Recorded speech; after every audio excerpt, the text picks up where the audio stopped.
day. So don't worry about me. I'll keep up.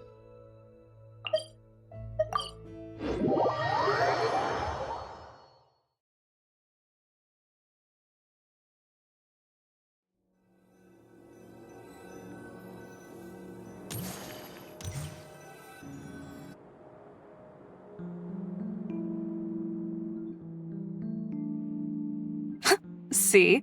Told you they'd be here. Xavier! Oh, and Shiori and Farina too! Ah, Hydro Archon above! If it isn't my darling camera operator and clapper loader! A very happy Fontinalia festival to you as well! I'm guessing you came back to celebrate with us? Yep. And how about two? Even though the last festival had some unexpected hiccups, making the film was still super fun. Since you're all here together like this, you must be planning on entering the competition, right? Of course! A celebration of the entertainment industry. No one who's anyone would choose to sit this one out. It only happens once a year, after all. Fontaine Fashion Week might be more my speed, but the film festival brings in a lot of orders and boosts brand recognition, so I wasn't going to miss out either. A few new awards have been added this year, too. Best Director, Best Costume Design, oh, and Best Camera Operation. Oh, sounds like we've got work to do. Come on, tell us! What's Musketeer Pictures film gonna be about? Oh, about that. What's wrong, Xavier? What's with that look? Oh, man, you weren't scammed by some shady investor again, were you? No, even I'm not naive enough to fall for something like that again. Besides, thanks to the fine people here, Musketeer Pictures has more than enough funds to shoot without investors. And yet problems persist. Huh? What do you mean? Well, we were planning to replicate our past success and shoot a film based on a popular novel. But as we were holding auditions for the female lead earlier today, a striking young mademoiselle wandered in by accident. Her disposition was simply ethereal, the look in her eyes somewhat melancholic. Oh, I wish you could have been there. The awe I felt can scarcely be put to words. You had to be there, friend. No matter where she stood, it was as if her surroundings, even the air itself, turned into the perfect shot. Guess you found your lead actress, then? No, quite the opposite. My script is entirely unworthy of her. I fear it is. Nevertheless, I couldn't help but approach the mademoiselle to ask about her background and what brought her to Fontaine. What did she say? Sadly, she said her best friend was gone. After returning to her own homeland not too long ago, she decided to visit where her friend was from to remember them better. Oh, no wonder she looked sad. Yes, but that's when it struck me. Why not cast her as the lead in a film centered around her search for this old friend? Huh? You're gonna rewrite the whole script? But is there even enough time? Isn't the prep work super complicated? We might not finish. Think about the difficulties we faced with the two Musketeers. We had to start from scratch back then, too. I'd say we're ahead of the game this time. Guess so, but... Don't worry, Paimon. Shiori and I have evaluated the proposal, and we support Xavier's decision. I won't really need to start on the costumes until the cast is finalized, so it's not too much extra work for me. Oh, fair mademoiselles. How can I ever thank you? Finishing the script would be a start. You know, compared to a commercial popcorn flick, I do prefer the idea of shooting a more artistic film. One that leaves a profound and lingering impact in the hearts of the audience. Mm-hmm. I agree. True trendsetters are the people who dare to go against the grain. Wow! Leave it to Director Farina to have a vision. Honestly, though, the artistic passion of everyone at Musketeer Pictures is inspiring. Anyway, now that we've heard so much about this lead actress, Paimon's gotta know who it is!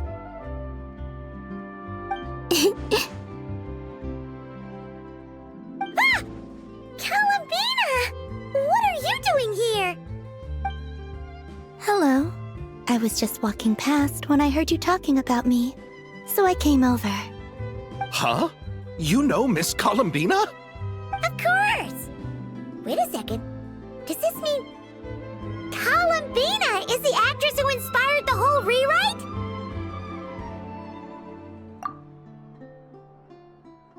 Yeah.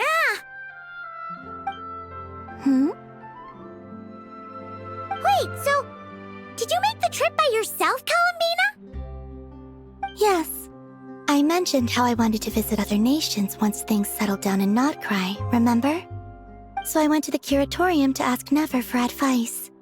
She told me about the film festival in Fontaine and said it might be fun to visit. I spoke to Lauma before I left too, and she thought it was a great idea to get out for a bit. It's just, I received quite different travel advice from the two of them. Oh? How so? Well, Lauma told me to go out and experience new things and make new friends. What a wonderful suggestion. That's how a trip should be. What about Nefer? She said, don't trust anyone and don't talk to strangers. Yep, that sounds like her. I can understand that too. It shows this Nefer cares about you a great deal, Miss Columbina. Yes, so I plan on combining their advice. All I need to do is turn strangers into friends, and then I can talk to them. Huh. That kinda makes sense, but also not. Hey, Chiori. Oh, look who's back. Happy Fontinalia Festival, you two. Oh, looks like we have a superstar in our midst. How about an autograph, Big Shot? Ha, very funny.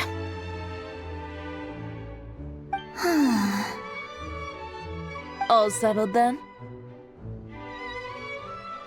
Yep, the Duke gave his blessing, and I cleared it with the G.I.X. During the festival, inmates with good behavior will get a chance to spend some time on the outside. Under the stringent supervision of the Special Patrol, of course. Risley! It's been a while!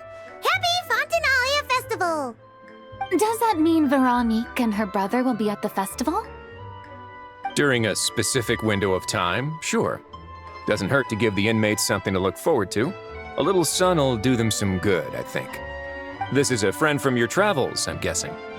Thought I heard something along those lines? Right! We should make some introductions, huh? Chevros, Risley, this is Columbina, a friend we met in Notcry. Welcome to Fontaine, Miss Columbina. I bet the weather's been quite an adjustment. Yeah.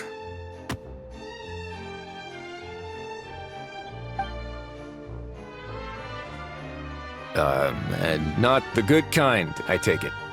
No, I quite like it. It's a lot warmer than Notcry.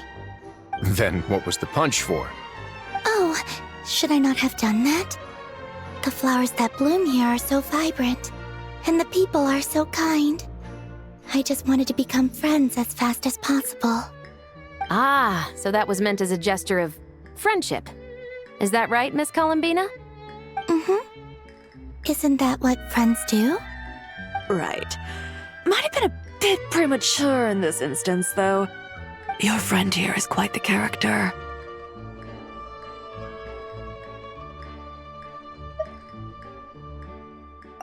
Good thing we said something. You weren't seriously gonna go around punching every single person in Fontaine, were you? No, just the ones I wanted to be friends with. That's not... What Paimon's trying to say is, Maybe keep the punches to a minimum until after you're friends with someone. If you say so. You're quite the character, Miss Columbina. So, are we friends? Of course. Any friend of the Traveler is a friend of mine. Yeah. Oof.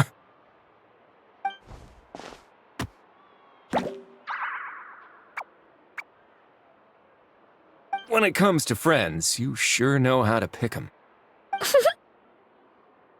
So Miss Columbina is the lead actress I've been hearing so much about. The whole thing about her aura is starting to make more sense. You gonna be part of the film this time too, Shivers? That was the plan. But now that Mr. Xavier has changed the direction, I don't think I'm in quite as many scenes. It's all for the best, though.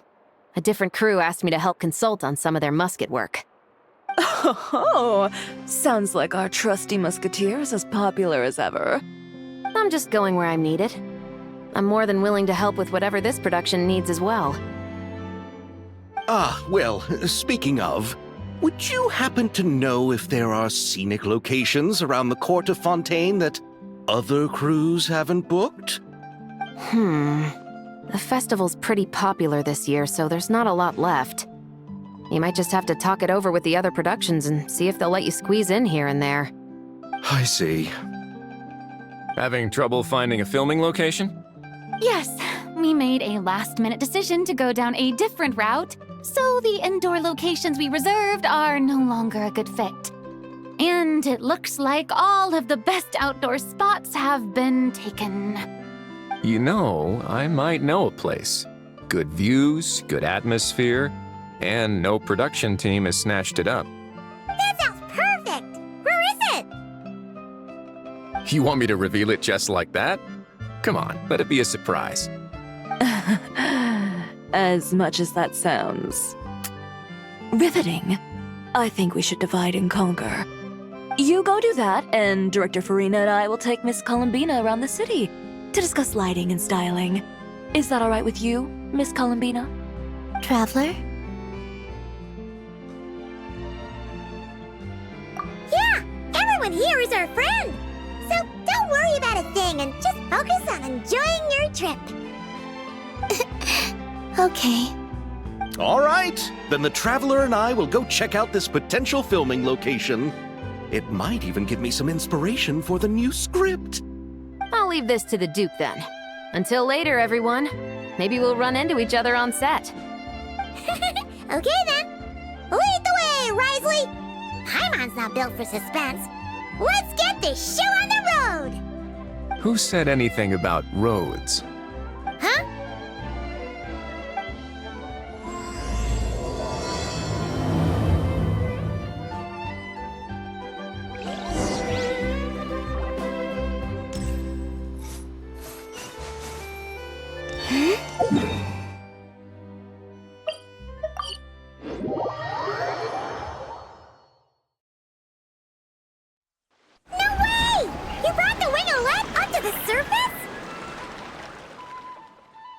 It'd make quite the grand backdrop for a film, don't you think? Paimon's more focused on the fact that this thing is supposed to be underwater, inside the fortress of Millipede. True. And keeping up with the maintenance on a vessel this big is a lot of work. It takes a crazy amount of manpower just to keep it up and running. Oh, Paimon kind of thought it just sat there until you needed it. I wish it were that simple. The truth is, the maintenance costs on this thing are substantial, so we decided to rent it out during the festival to earn some extra mora. Besides, the inmates are the ones who keep it in good shape. Seeing the fruits of their labor put to use is a good form of social rehabilitation for them. Huh, you've really thought this through. What you think, Xavier? Is this a good place to shoot? Ah, I've got it! Good messieurs and mademoiselles, I've got it! Gonna take that as a yes. The beginning is the hardest part, and the opening of this film has been eluding me, but now I know just how it should start. Glad to hear it. for bringing us here, Risley. Don't thank me just yet. This isn't quite a done deal. Huh? Not a done deal as in someone already rented it out? You said no other production teams had snatched it up! This person isn't affiliated with a production team. The rental fee was high enough to scare off plenty of other film crews, but she didn't blink. Made quite the generous offer, and didn't even attempt to haggle. Do you know what she plans to use it for? I'd like to at least have a rough idea before going in to negotiate. I didn't ask for the details, but I did see what looked like a fishing permit and a business license on her desk. My guess is she's planning on using it for some kind of restaurant or aquarium. A floating restaurant is sure to attract people, but an aquarium sounds cool too. The views from the ship make it a great spot for a date. The winglet might not be under my command right now, but it's always nice to see her admired. A film is sure to drum up some good publicity as well. I do hope we can work something out with the current captain. Well, guess we should head over and talk things out then. Best of luck.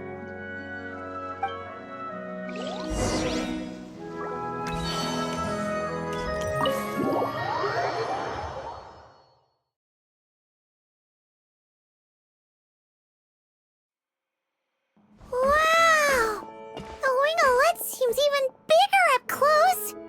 The rooms are so spacious. Wonder who rented it out. Hello? Anyone there? Perhaps the captain had business to attend to elsewhere. But why rent such a massive boat just to have it sit here without even leaving so much as a note? Let's try again. Anyone there? Hello? Seriously? Right now? What is it gonna take to get some decent sleep around here? Is a nap too much to ask for? Sorry, the aquarium's closed for the... Huh?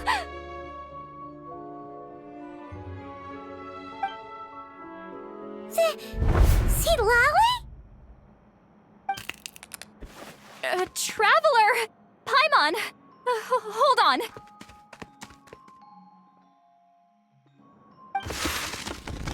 This is just great! How am I gonna go out dressed like this? What happened to my regular clothes?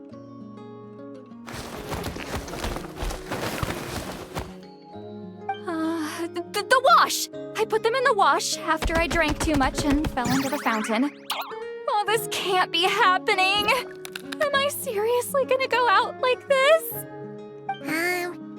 Think we might have caught her at a bad time. See Lolly?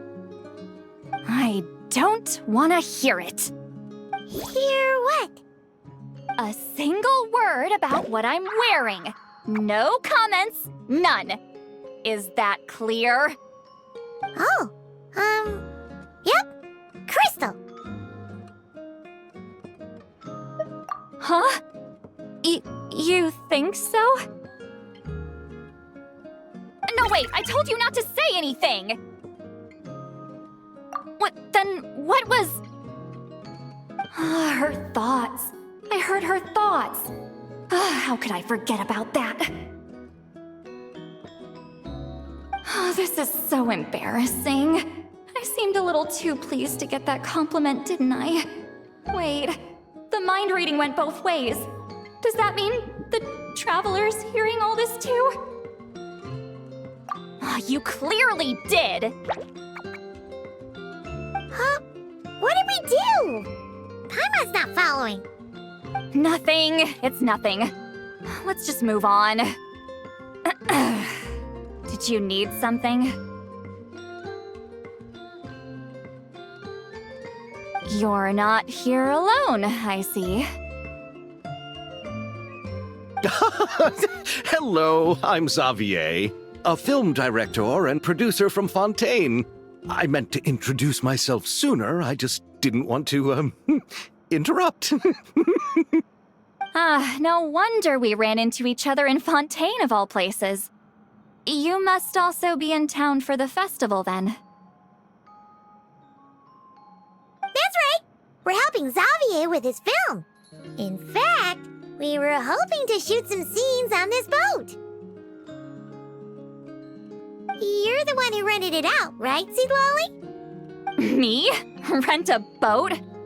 I wish I had that kind of spare cash floating around. Not to mention the spare time. Don't get the wrong idea, though. I'm not here to sail off into the sunset and live out some cushy retirement life, okay? I'm not that old. Then why you dress like... how did you end up staying aboard the Winglet? Well, I heard one of my favorite light novels was getting turned into a film, so I came to Fontaine to catch the premiere. Originally, I booked a room near the Opera Epiclese, but I'm quite particular about where I sleep these days. I think it's an age thing. And that bed? I just couldn't sleep in it. I tried to find a different hotel, but with the festival, everything was completely booked. Just as I was worried I'd have to sleep under a bridge or something, I happened to spot a help wanted sign on the side of the road. Oh, so you're here to take care of the boat? No, I was hired to man the front desk. The pay is a bit low, but food and drinks are covered. And it includes room and board during the festival. Plus, the job is simple. So I thought I'd give it a shot. Wow! They actually thought you'd be a good fit, huh? What? You don't think I'm cut out for it? All I have to do is tell people the aquarium isn't open yet. Other than that, I'm free to do whatever I want. It's a pretty sweet gig. That's all? Yeah, I was also kinda shocked. But it's not a lie. Head downstairs and see for yourselves. There's nothing but empty tanks. Not a marine animal in sight. Did your boss mention anything about being open to film crews using this space? Our production was hoping to film on the deck for a few scenes. No. That never came up. You could just ask her. Oh, she's around? What kind of person is she? We should know what we're heading into. She's nice enough, I suppose. Pretty reasonable, too. Even offered for me to move to a bigger cabin if I was too cramped. Back at the Masters of the Nightwind, I'm used to being the one giving orders. But working under her doesn't feel like being bossed around. She seems to respect what I think. Wow, she sounds like a great boss. She did tell me she'd rather not be disturbed, though. She's been working on an important project, so I'd keep it brief. Got it. Thanks for the heads up.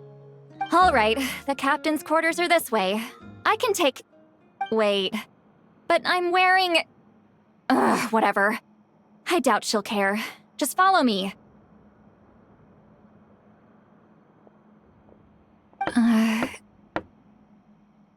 Miss Guillotin? These visitors were hoping to ask you about something.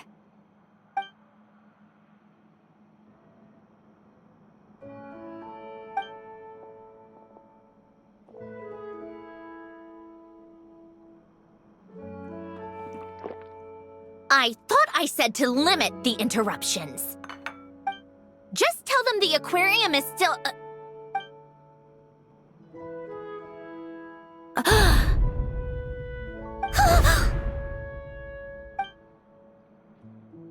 Sandrone, you're here? Huh? You know each other? Are you okay, Sandrone? Do you still remember us? Everyone was so upset after what happened. We all missed you so much.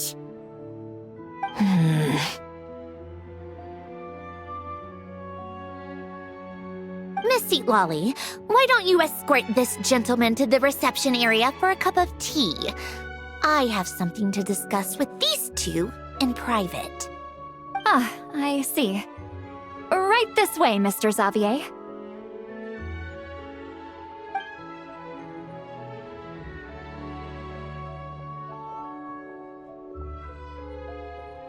Sandrone? I really can't go anywhere without running into you two, can I? Are you okay?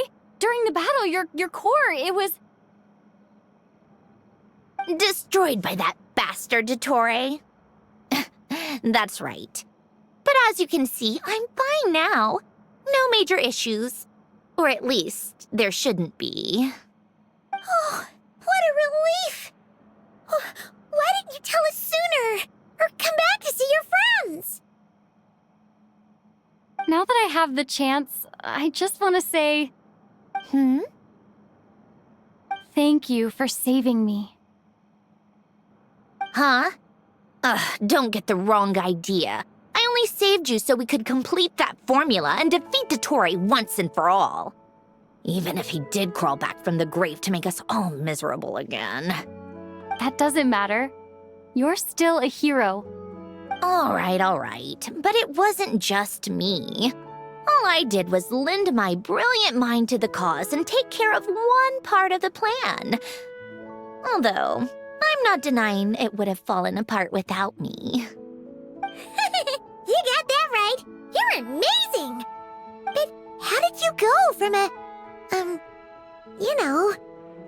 From a lifeless pile of scrap to looking like this?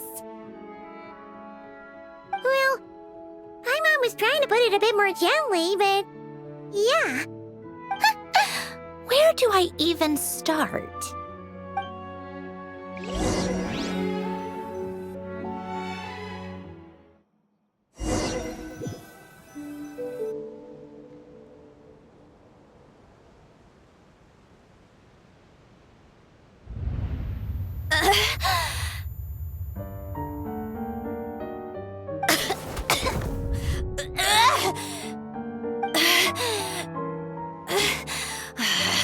Curse it all!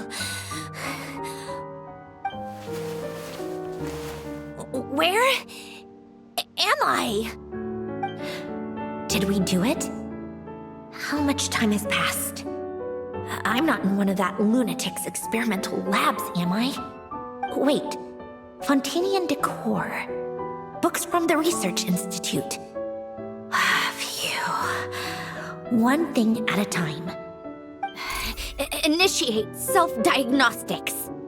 Assess the extent of the damage. Cut power to compromised, non-essential components. Then reconstruct available action modules. Severe damage to the core. Dottore, you bastard. Polonia?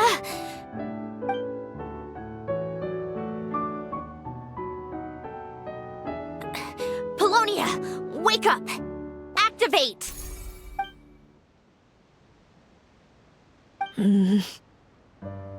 You're in even worse shape than me. Internal gears and energy circuits are barely intact. Extreme damage to the core, just like me. Rebooting is off the table.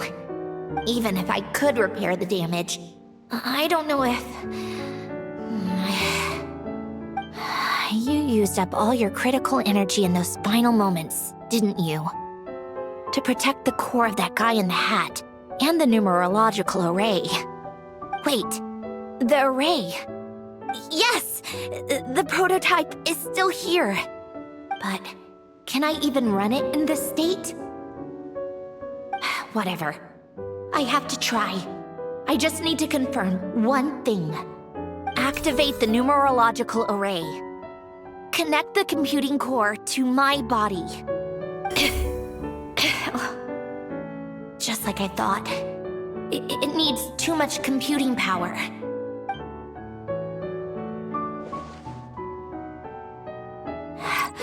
Cut off power supply to all functions except the thinking module. Please. I just need to ask one question. Initiate query regarding the 3 moon sisters. How many living moon goddesses are there in possession of the Trilunar Authority? 1. It worked. You did it, Columbina. You made it back.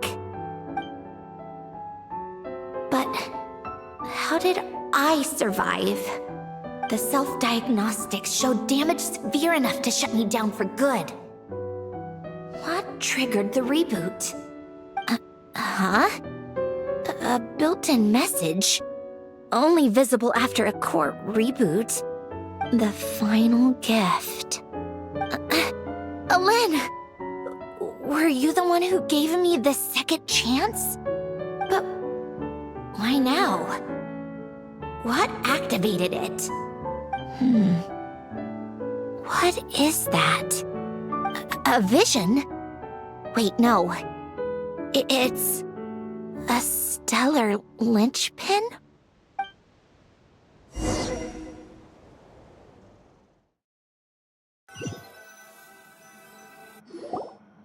A stellar linchpin?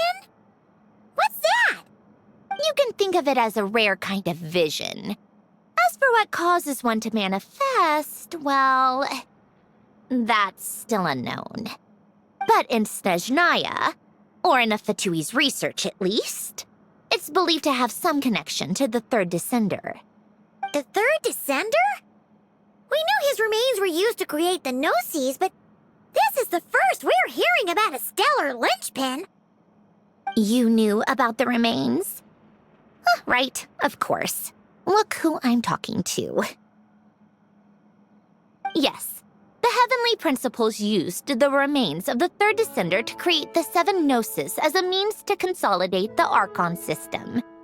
Visions result from that same system, so extrapolating from there, it's clear that the manifestation of a vision is also, to some extent, related to the third descender. Still following? For those that wield them, visions serve as a means to channel elemental power. The same is true of stellar linchpins. The difference is that, when wielding elemental energy, stellar linchpin users often exhibit a unique kind of power that seems to come from beyond to that. It's believed that, when a stellar linchpin manifests, impurities from the remains of the third descender get fixed in place. Hence, the name. That's also believed to be the source of the strange power I just mentioned. We've heard that visions can appear when someone has a really strong wish or desire. Stellar linchpins sound kind of similar, so does that mean... Huh? Oh, don't look at me like that. I've never had any grand wishes or aspirations. Just a list of things that drive me up the wall. So if you're asking why this thing appeared, I have no clue. All I know is that without it, the gift Alen left me, this built-in second chance, never would have triggered. The damage to my core was too severe. But thanks to the stellar linchpin's manifestation, it did trigger. And after my core rebooted, I was able to repair the damage to my body. I also managed to import the numerological array, along with some of Polonia's surviving algorithms, into this form. Wait, does that mean Polonia is... Yes. Unfortunately, Polonia is... beyond repair. Oh, we're so sorry to hear that. But you also mentioned something about a final gift? Yes. Alen often spoke to me about wishes and desires when he was alive. I suppose he thought there might come a day when I wished for something, and was willing to sacrifice my own life to fulfill it. So he left me a chance to start over. No, never. Alen once said I was his proudest masterpiece. That might sound boastful coming from me, but it's also an undeniable fact. After Alen died, I started studying how Polonia and I worked. Polonia is essentially a computational machine, so it wasn't difficult to figure out the mechanical principles there. But when it came to my own structure, that's when Elen, the Lord Artificer's true greatness, struck me once again. I attempted to imitate it when I created Catherine, but in the end, she turned out to be nothing more than a superficial replica. What? But his creation skill, Catherine, is super impressive. We were shocked when we first found out she was a puppet. No, she's nothing compared to what Elen was able to create. Some of the mechanical principles of my own core are still a complete mystery to me. Keeping that gift hidden wasn't even a challenge for him. Just a shame I had to waste it on fighting Dottore. I just couldn't stand the thought of him coming out on top.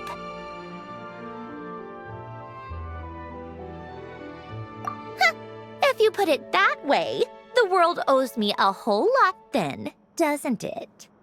Wait, but all this still doesn't explain what you're doing here. Risley said you rented the ship and even had some kind of fishing permit? That's because I'm trying to go back to the place Elen and I lived when he was alive. My former home, I suppose you could say. The second chance wasn't the only part of the gift. According to the message, Elen left me a few other things that are stored in the house we shared together. I'm hoping that whatever he left me can help fix certain anomalies in my rebooted core. And help me understand why I received a stellar linchpin in the first place. Okay, so go back then. What does that have to do with fishing? And to think I'm talking to the saviors of Fontaine. Did you forget that the water levels have been rising for centuries? I can't just go back to the place I used to live because now it's underwater. Oh, right. With the rising water levels and changes in terrain, it's not just a matter of finding where it is, but also clearing away any sediment or debris. But Fontaine law prohibits unauthorized individuals and organizations from excavating underwater ruins. A Melazine caught me the minute I even made an attempt. Why not apply for authorization then? And face the endless slog of Fontainian bureaucracy. No thanks. Besides, I'm a Fatui harbinger. The diplomatic implications alone would be enough to give the gestionnaires at the Palais Mermonia a headache. A fishing permit, on the other hand, isn't difficult to obtain at all. Minimal paperwork required, and under the name Guillotin, the application was a cinch. So you're exploiting a legal loophole? Am I? That underwater home belongs to me. If I happen to chance upon it while doing some fishing, what's the issue with that? Of course, I do have to catch some fish to put in the aquarium, just in case the gestionnaires come to check up on things. That's also the reason I hired someone to man the front desk. Huh? But isn't that kind of a waste? He went to all the trouble of getting a business license and rented out this giant ship, just for show? If you want to run an aquarium that bad, be my guest. Use the facilities however you want. I'm certainly not going to stop you. All I want is to go back home and see what other gifts Elen wanted me to inherit. Hold on. Enough about me. What are you two even doing here?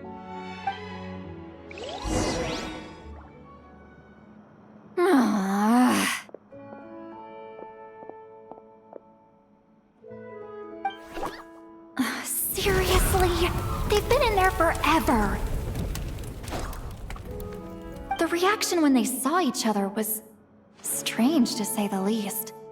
You're lucky I was nice enough to leave the room and give them some space. Back in the Masters of the Nightwind, I'm the one who gets to kick people out. I just want to know what they're talking about. Should I cast a little eavesdropping spell? No, what am I thinking? I'm Granny Eastly. The great shaman of the Masters of the Nightwind. I can't do something like that. This is just ridiculous. Making me wait out here for so long? Where's their respect for their elders? Oh, here they are. Were you back there arguing or something? What took you so long?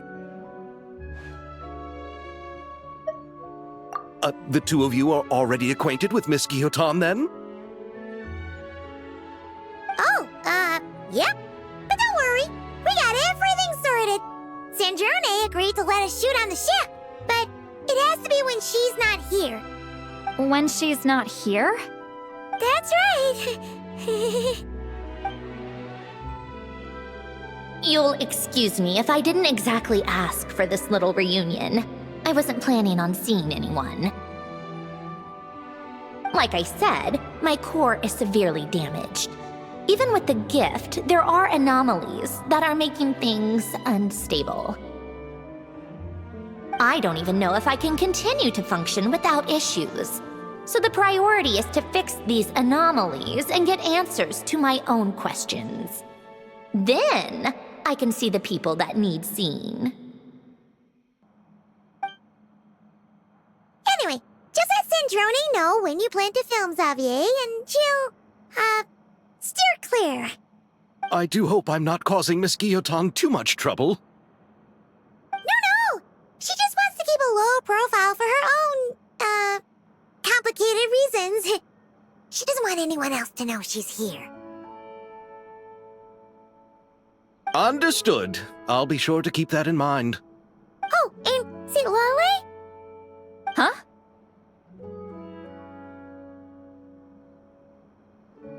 You mean Miss Guillotin? What does she want? Oh, please don't let it be about the pajamas. What? The 7th of the Fatui Harbingers? Why are you telling me all this? I asked the Traveler about you, and I've decided it's best to be open in this instance. I can understand if you would rather not work for a Harbinger. Regardless, the room on the ship is yours to keep. You're an acquaintance of the Traveler, and I plan to honor that. Wait, she's actually nice? It's not a problem. The captain also worked for the Fatui, and he helped Natlan a great deal. We know that there are good people among your ranks. Besides, I've been around long enough to know what it means to earn one's keep. This isn't Natlan, and I don't expect special treatment. Besides, sitting at a desk isn't exactly back-breaking work. I appreciate that perspective, great shaman. Seat Lolly. Just call me Seat Lolly. That title makes me sound so... old. Well, Seat Lolly, the Traveler and I are looking for something, so we'll be heading underwater together soon. I'll leave the ship in your care while we're gone. Together? How often? Not too often. We're heading out in a bit, but I'll be available if you need something. You couldn't, go alone? I wanted to, but she was concerned about my physical well-being, so she offered to come with. Guess my mental well-being means nothing then. Huh?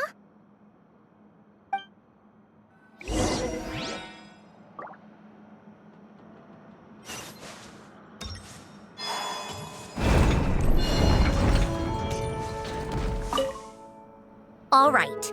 Our first stop is the Beryl region. After Alain left the Fontaine Research Institute, he lived in seclusion somewhere around there.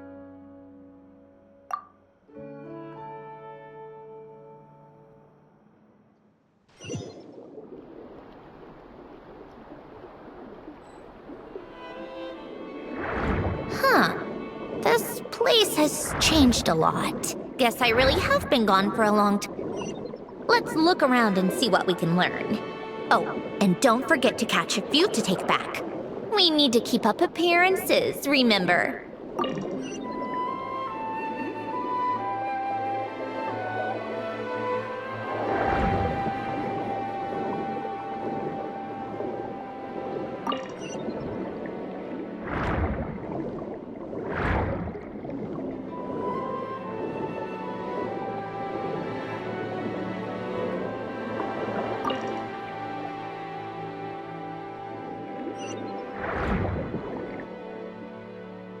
Coruscant isn't too far from here, right?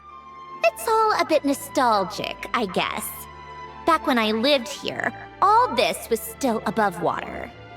All right, I have a general understanding of the terrain changes and sediment accumulation. We can stop here for now.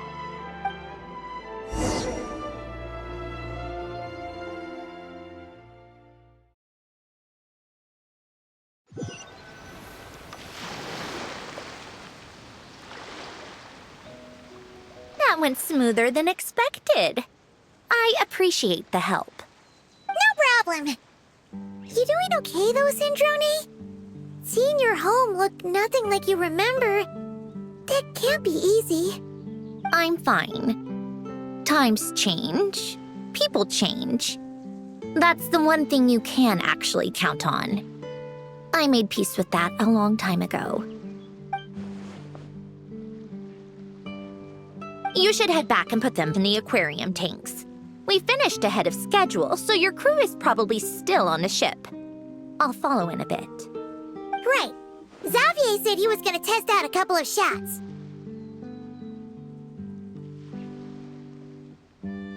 I'm sure. I want to take another look around on my own. Okay then. Want us to let you know when the filming is done? No need. Columbina relies on Kuvaki to perceive her surroundings. In Nodcry, her senses are heightened because Kuvaki is everywhere. But here, as long as she doesn't activate her abilities, her range of perception should be equivalent to an average person's line of sight. I figured that out back in Snezhnaya. That's oddly specific. I have hiding from her down to a science. So, what? Things might be a bit different now that she's merged with the Moon Sisters, but I doubt there's been a drastic change. The point is, you two can head back. Don't worry about me. Okay, if you say so. Come find us on the ship if you need anything.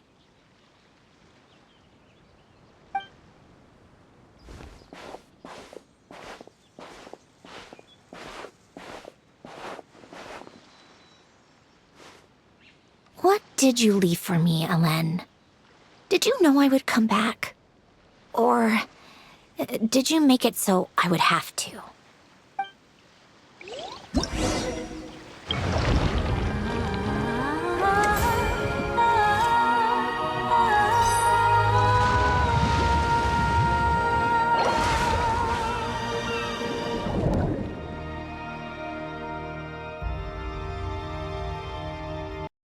All the same.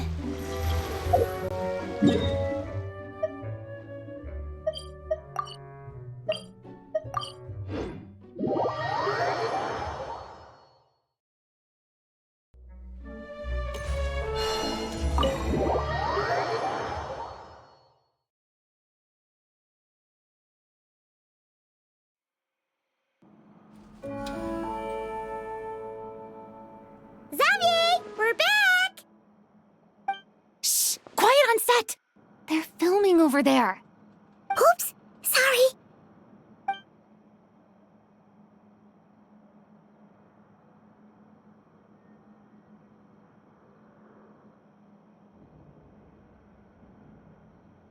What's your take, Detective? Bullet wound to the chest. Gunpowder residue on the clothes. The victim must have been shot at close range. You think it was someone they knew?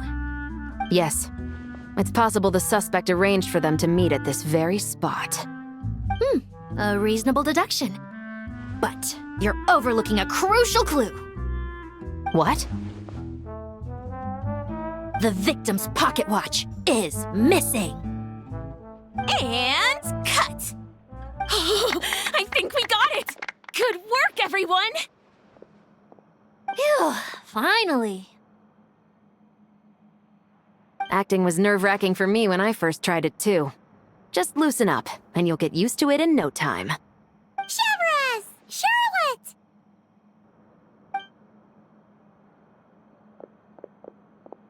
Oh, hello there, you two. You're filming here too? Oh, So Charlotte's crew must have been the one that asked you to help out, huh, Severus? Yep, they heard about a potential filming location and wanted to come check it out. But when we got here, your crew had already beaten us to it. Luckily, Xavier and our director, Lapine Pauline, go way back. In the end, we agreed to just share each other's filming locations. Considering all the last-minute changes, that's just what Musketeer Pictures needed. For sure! Based off the scene just now, you must be the star of the film, Charlotte! You bet! This detective costume really suits me, don't you think? Oh, for sure. You're already right at home lurking in the shadows taking pictures of this and that. Add a notepad and you're practically method. Thanks, Miss Chiori. I appreciate the compliment. That didn't sound much like a compliment to Paimon. So this is a film set? It looks like a very happy place. This must all be quite new to you, Miss Columbina. Yes. I watched a few films with a friend once, but she thought there was no point if I wouldn't open my eyes. So she stopped inviting me. Looks like I missed out on a lot. True, but being an actor seems like a tough job. Huh? Most people would swap lives with an actor in a heartbeat. The lifestyle is so glamorous, and the pay is more than generous. But they have to act out lives that aren't their own, with the whole world watching on in judgment. If they don't do it justice, it must feel like they're letting people down. That's exactly how it feels. This young lady has quite the unique perspective. Well, that's true.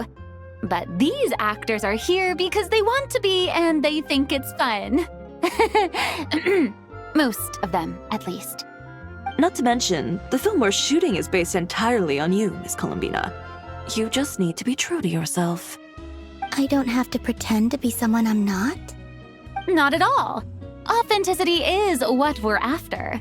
For example, this first scene opens with you on the boat, sailing to your friend's homeland.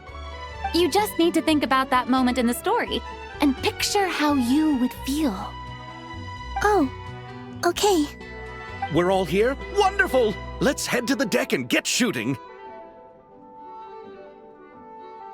Oh, and this is for you, dear Paimon. Your clapperboard. Whoa! Is this the same one Paimon used for the Two Musketeers? The very same. I saved it just for you. Thanks, Xavier! Feels like being reunited with an old friend. Of course! That said, I have a different job in mind for you this time, Traveler. Our film is focusing on a single protagonist, so conveying the subtle changes in her state of mind is of the utmost importance. In addition to the actor's own performance, another way we can convey that is through lighting. Huh? But there's already a lighting specialist, isn't there? Yes, but it's clear the Traveler and Miss Columbina share a deep bond.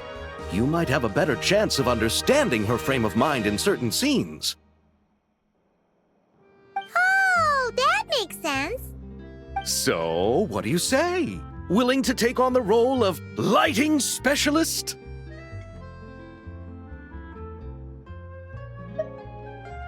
Then we'll combine them! You can be the chief lighting and camera specialist! It's settled! I leave the job of translating our leading lady's inner thoughts in your capable hands.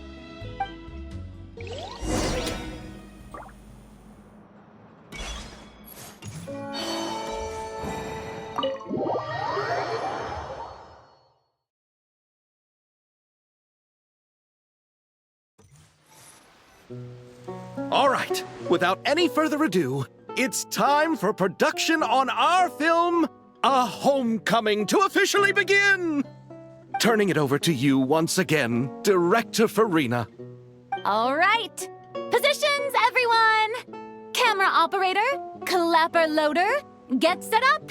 Let me know when lighting is good to go.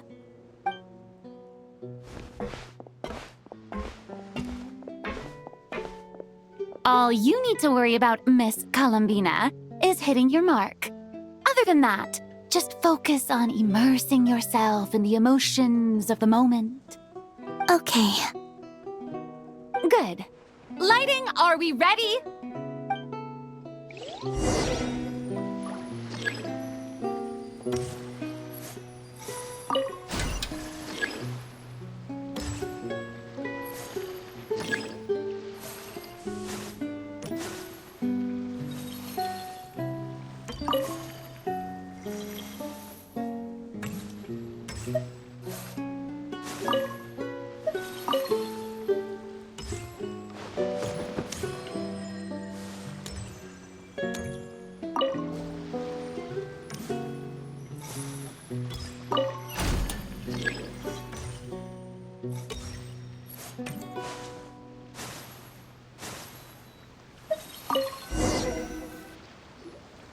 Ready. All right, quiet on set. 3, 2, 1, action! This is her homeland. Columbina. Cut! The emotions I'm looking for were definitely there. Let's just try to keep it a bit more natural. Oh, but definitely keep that gesture at the end. I loved how real it felt. You looked genuinely moved. All right, if you're ready, let's go for another take. Miss Columbina? That presence. It kind of felt like... Sandrone?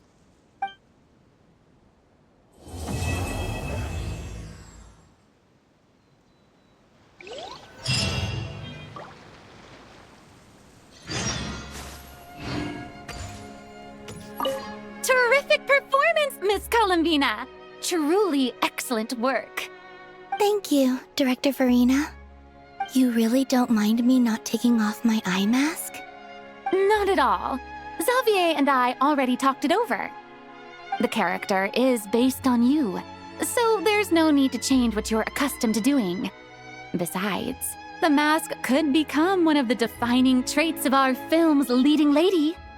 Just like you suggested, we'll leave the reveal to the more important moments.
Sandrone doesn't mind, we should definitely catch some more fishies and make this place extra beautiful. Hey, you two. Come over here. Huh? Is everything all right? Here, This is for you. What is it? It's an underwater mobility device I've been working on. Huh? Wow! That's so kind of you, Sandrone. It's just a simple mechanical device. I saw the way you were catching fish and... how should I put this? It seemed somewhat unsophisticated. To be perfectly frank, I found it quite difficult to watch.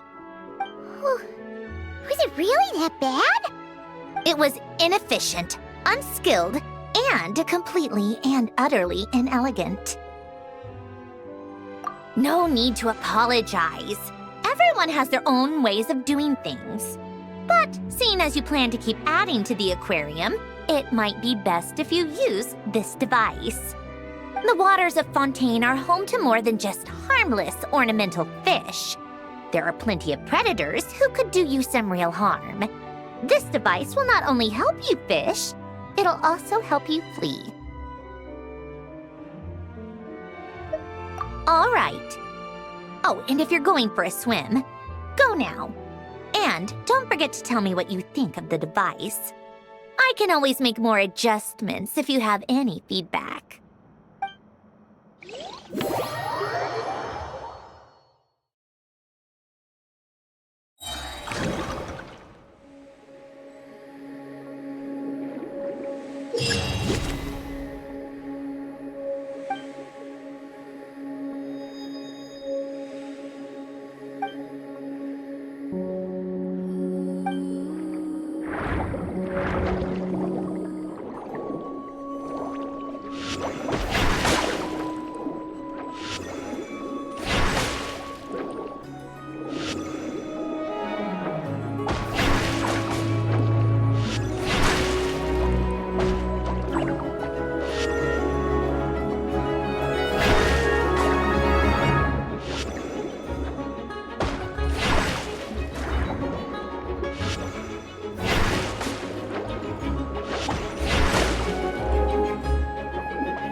You're here.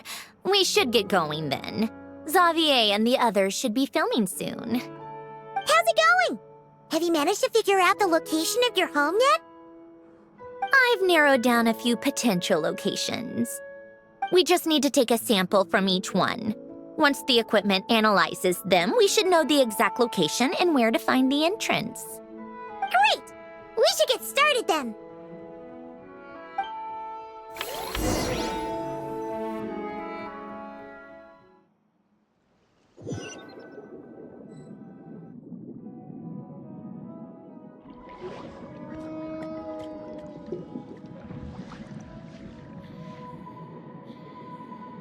All right, let's get a move on. That should do it. Let's head back. The filming should be just about done. We made good time. We might even know the location by the end of the day. You sound pretty happy about that. Do I? I suppose I've just had enough of these anomalies I've been dealing with. The sooner I can fix them, the better. Anyway, enough chit-chat. We have work to do. Oh, but let's head in through the side door. I don't want to run into the crew on the deck.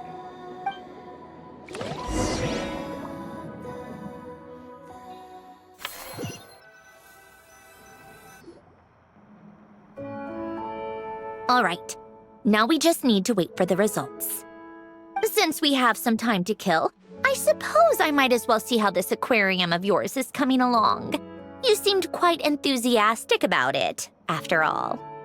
It's really coming together!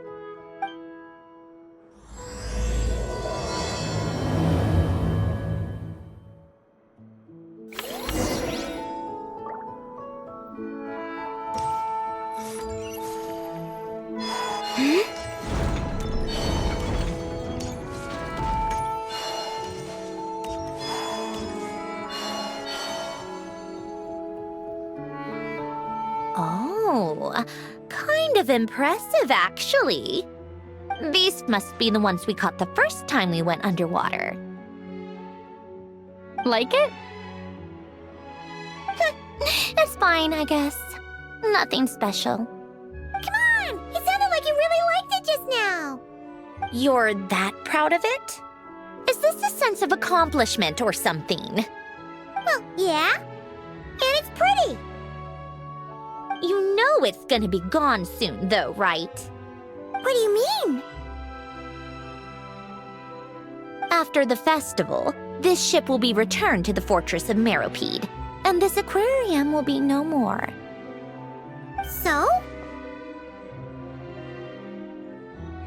So, no matter how much work you put into this place, once the festival is over, it's all just going to disappear. But not making the most of it when we have the chance is an even bigger waste!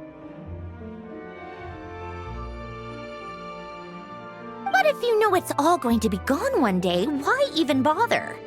Well, because... Because you still get to keep the things you gain along the way. And those are things that can never be replaced. Doesn't that make losing them even harder? Well, if you put it like that... But the happy memories we make along the way last forever! You just have to take a more... glass-half-full perspective. Not to mention, everything we do here is gonna be on film, so it'll still live on in some shape or form. And when you look back on it, only happy memories will come to mind? Exactly! So it's about finding joy in the process itself. Traveler! You're back already? What's wrong with that? You say that like it's terrible news or something. How did you get here? I didn't see you on the deck. Oh, never mind. We need to help Miss Guillotin hide ASAP. The crew is heading over here to shoot any second. What? They should be done by now. There was a mishap earlier that cost them some time. I was waiting on deck so I could warn you the minute you showed up. Anyway, you should head back to the captain's cabin right away. They're gonna be here any minute now. Ugh, finally! That's a wrap for the scenes on the deck. Wouldn't have taken half as long if the wind hadn't snapped our equipment in two. Uh-oh! Too late! Change of plans then. You'll just have to hide. Hide? And where exactly am I supposed to do that? Oh, there's a box over there! You can get in that! Huh? You expect me to... Do I need my makeup done for the next scene too? For the love of... Let me see. Maybe just a quick touch-up. Huh? Traveler and Paimon? What are you doing here? I thought you took the day off to take care of something. Huh? Oh, well, it didn't take as long as we were expecting, so we came back early. What about you guys? You're still not done shooting for the day? No, we ran into an issue that, set us back. It meant Miss Charlotte's crew wasn't able to wrap either. We both still have scenes to shoot in this aquarium. Oh, that's not ideal. For several reasons. Let us help then. The sooner we wrap, the sooner everyone can get some rest. All right. Thanks, you two. Miss Charlotte's crew can go first then. If I'm not mistaken, you still have a night shoot later. Thanks, Director Farina! Of course. Fellow artists should help each other out where we can. Agreed. Well then, camera, lights, get set up. Actors, give your lines a quick once-over. Let's try to get this in one take.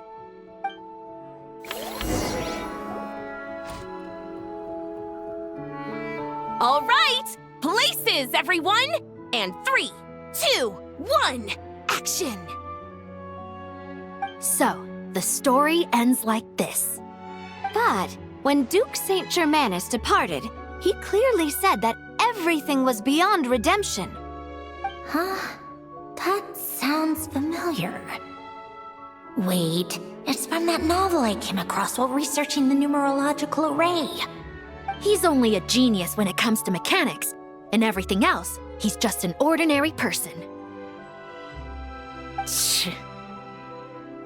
Huh? What was that noise?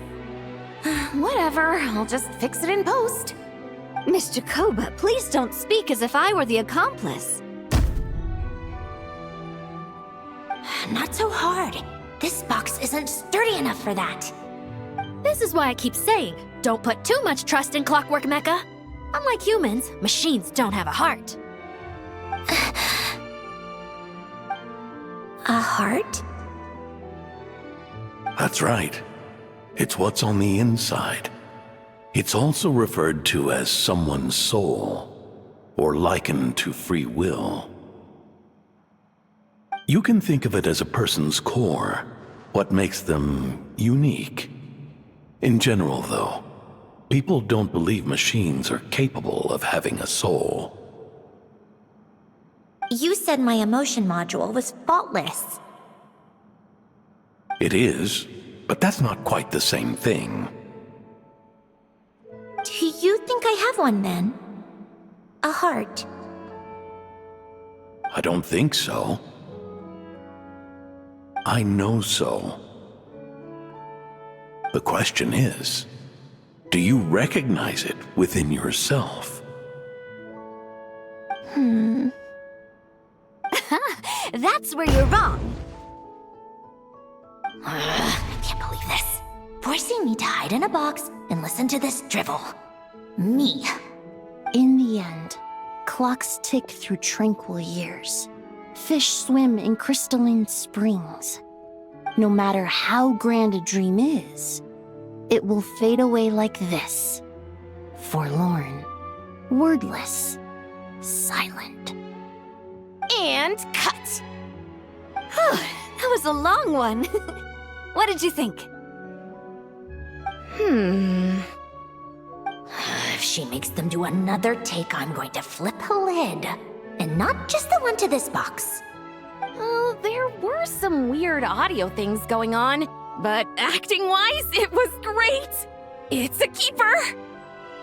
Perfect. That means I can get out of this box. It's our turn. Camera operator, set up for the next scene.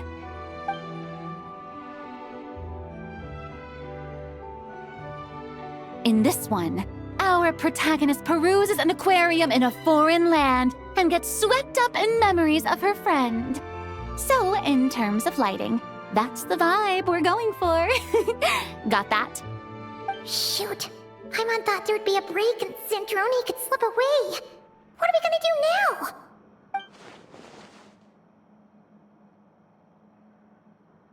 break a leg. Yep, we're headed off to shoot our next scene.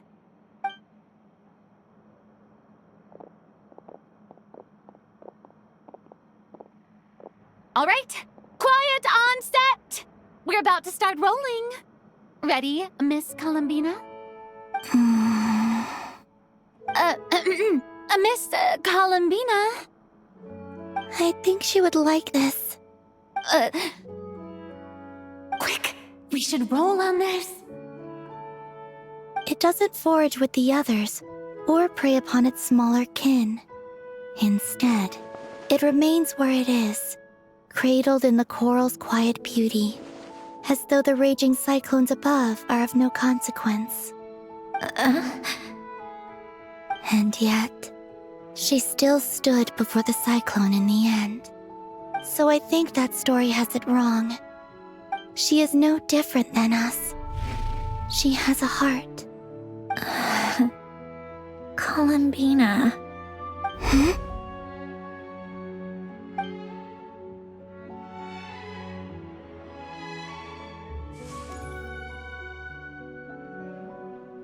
Uh-oh, is she onto us?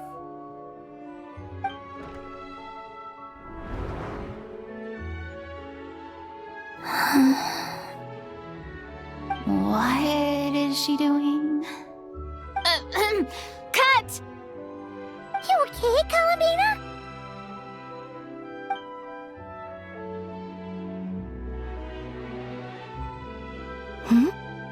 Oh, yes. I just thought... Why don't we take a short break? It's been a long day of shooting so far. That last take was beautifully organic, though. We can use it as is. No need to go again. Thanks, Director Farina. But I'm fine to continue.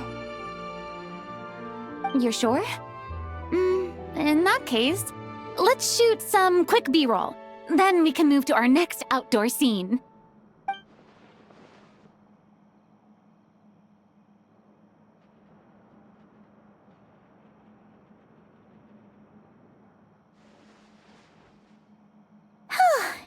We're in the clear this time.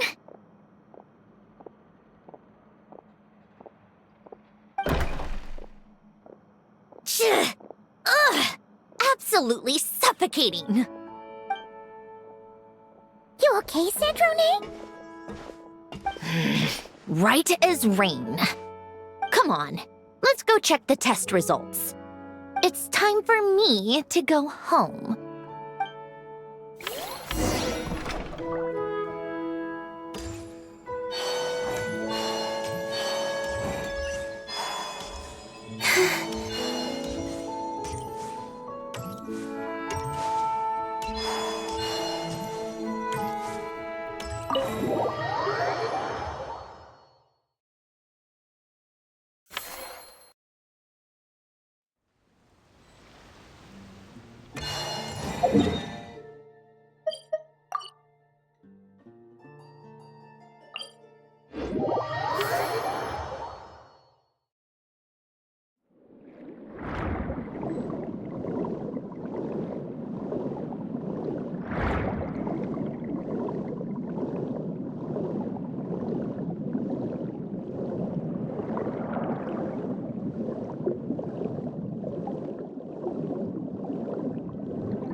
All right, it should be around here.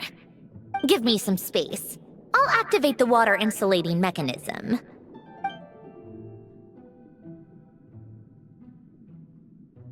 The what? Alain, much like Renee, had long predicted that the water levels in Fontaine would rise. Thanks to his expertise in mechanics, he was able to implement a few simple measures to protect our home from flooding. I told him there was no need, that I would just move when the water rose too high. But it would seem he knew a day like this would come.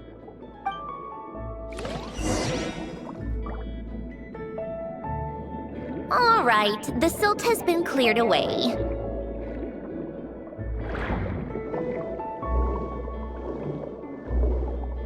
Go activate the mechanism for the first sluice gate. That will fill the empty middle chamber with water.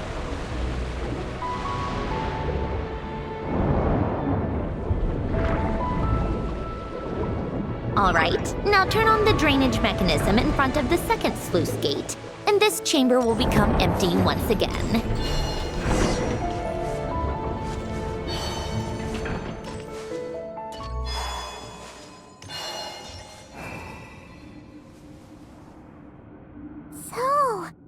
this is where you used to live?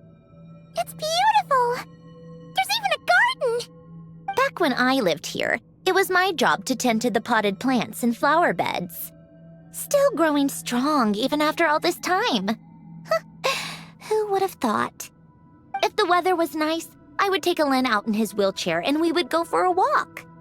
Before long, we started bringing Polonia along too. Come to think of it, I was the only one who could get around easily back then. Polonia always got stuck at some point, and it was up to me to launch a rescue mission. Happy? I suppose they were. Uneventful, but pleasant. Repetitive, but peaceful. It was like living in a world where time didn't exist. Of course, that was all just an illusion. Death still awaits all of us at the end. Oh. All right, enough standing around. Let's head inside.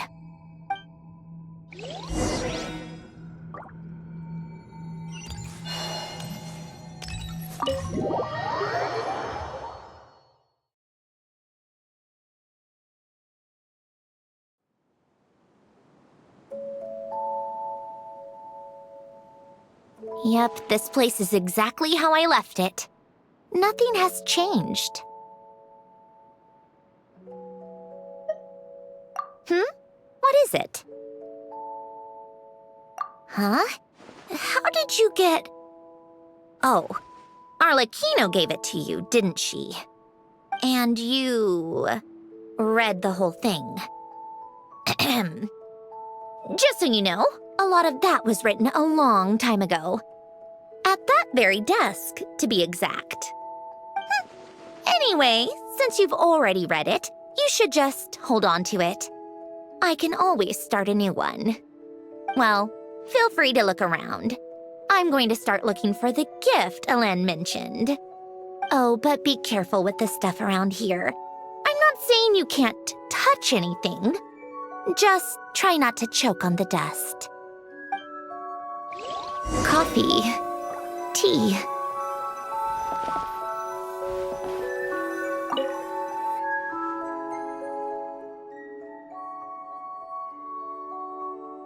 Oh, I played with these when I was little.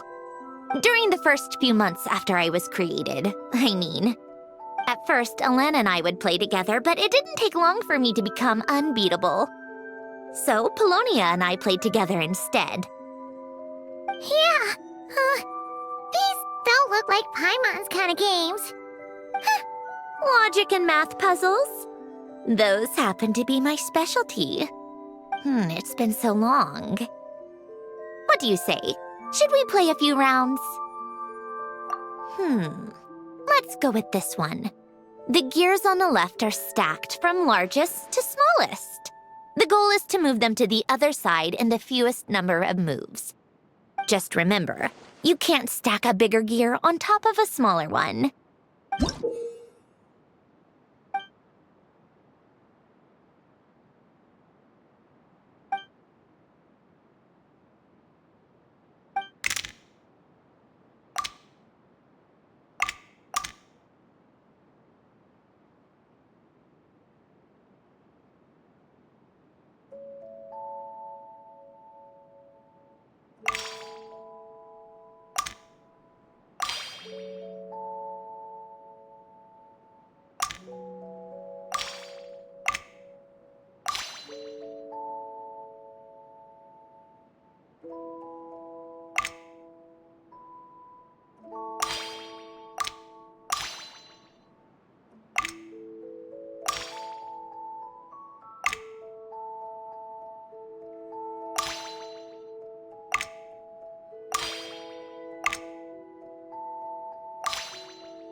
Looks like it took you a few extra moves.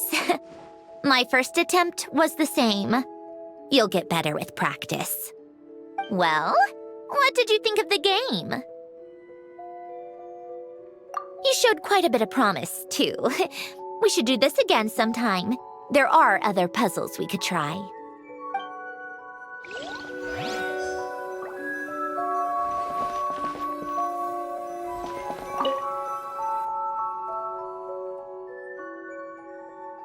Oh, these are some of Alen's drafts from his later years. Just casual doodles, really.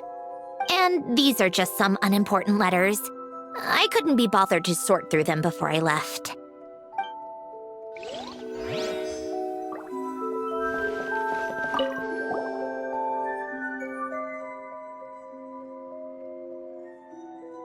Wait, the people in this picture look kind of familiar. Oh, this was taken when Alen and Renee were both still at the Fontaine Research Institute. Before their falling out. In his later years, Alen would often sit by the fireplace and stare at this picture, wearing an expression somewhere between guilt and longing. He said he sometimes regretted not helping his friend when he needed it most, even if just to stop him.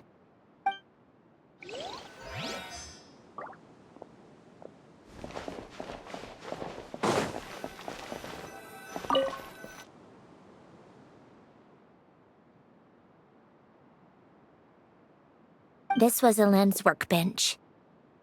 Later on, of course, it became mine. It's where both Polonia and I were brought to life. Before Alen was bedbound, this is where he would teach me about mechanics. I would sit and listen, chiming in with questions here and there. Later on, when he got too sick, I took over and would work on Polonia here. Wow!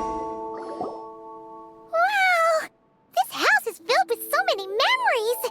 It's so cozy and charming! You should have seen it in its prime, when people actually lived here. A lit fireplace, a steaming cup of coffee.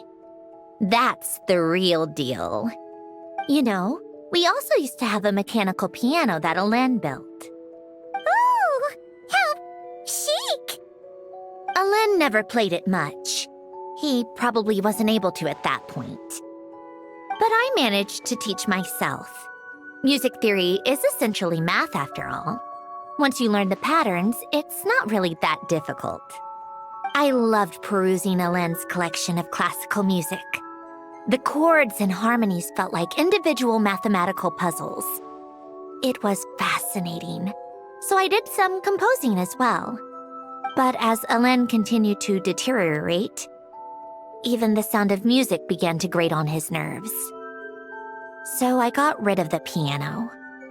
Aww. Back then, I assumed a piano was like an ordinary clothing rack, commonplace in every home and easily replaceable. It was only after I left that I realized how hard a good piano is to find. Enough about that. Alen's gift should be just in here. The only things undisturbed before I left were a few of his personal belongings.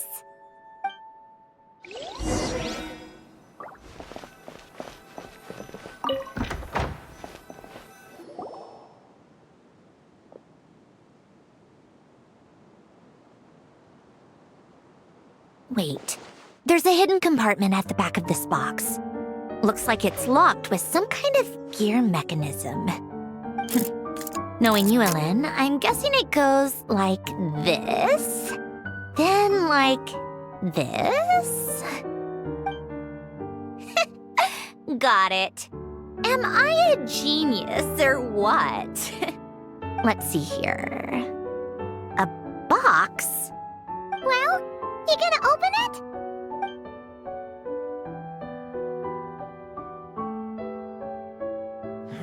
It's heavier than I was expecting. Just how much stuff is in here?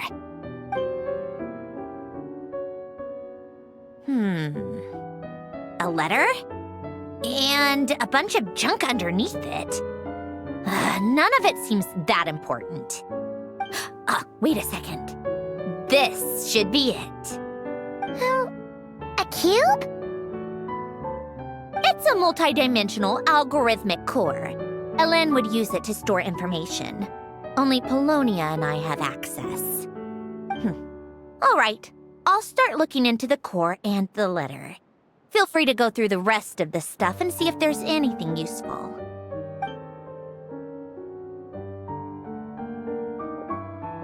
Okay. Hold on. There's another picture in here. This one has writing on the back. A snapshot of you playing among the plants shortly after you were born. You seem to like these flowers a lot. May you grow and flourish just as they do. Huh? Wow! Look how happy you are in this picture. You've changed a lot since then, huh? What's that supposed to mean?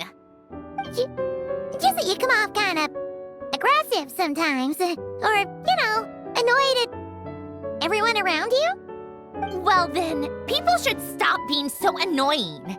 It's not like I'm the one with the problem. Of course not. Oh, here's something else. Looks like a piece of paper torn out from somewhere. Today, I solved another math puzzle and made a breakthrough on a construction problem the Institute has been stuck on for years. Am I a genius or what? No, wait, that's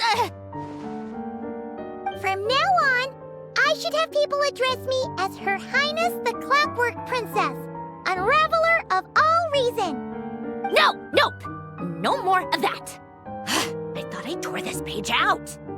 You wrote this? Then how did it get... Wait, there's more writing at the bottom. You seem to have developed a distaste for this particular entry, considering I found it in the trash. I'm sorry, but I could not help but hold on to it. Forgive me. Helen! Don't be embarrassed. Everyone goes through a phase like that. Nonsense! I wasn't even the one who wrote that. It must have been Polonia. That's enough. I told you it was Polonia. You know what? We're done with this. No more rifling around in the box. Just put it down and let me read the letter. To my little clockwork princess.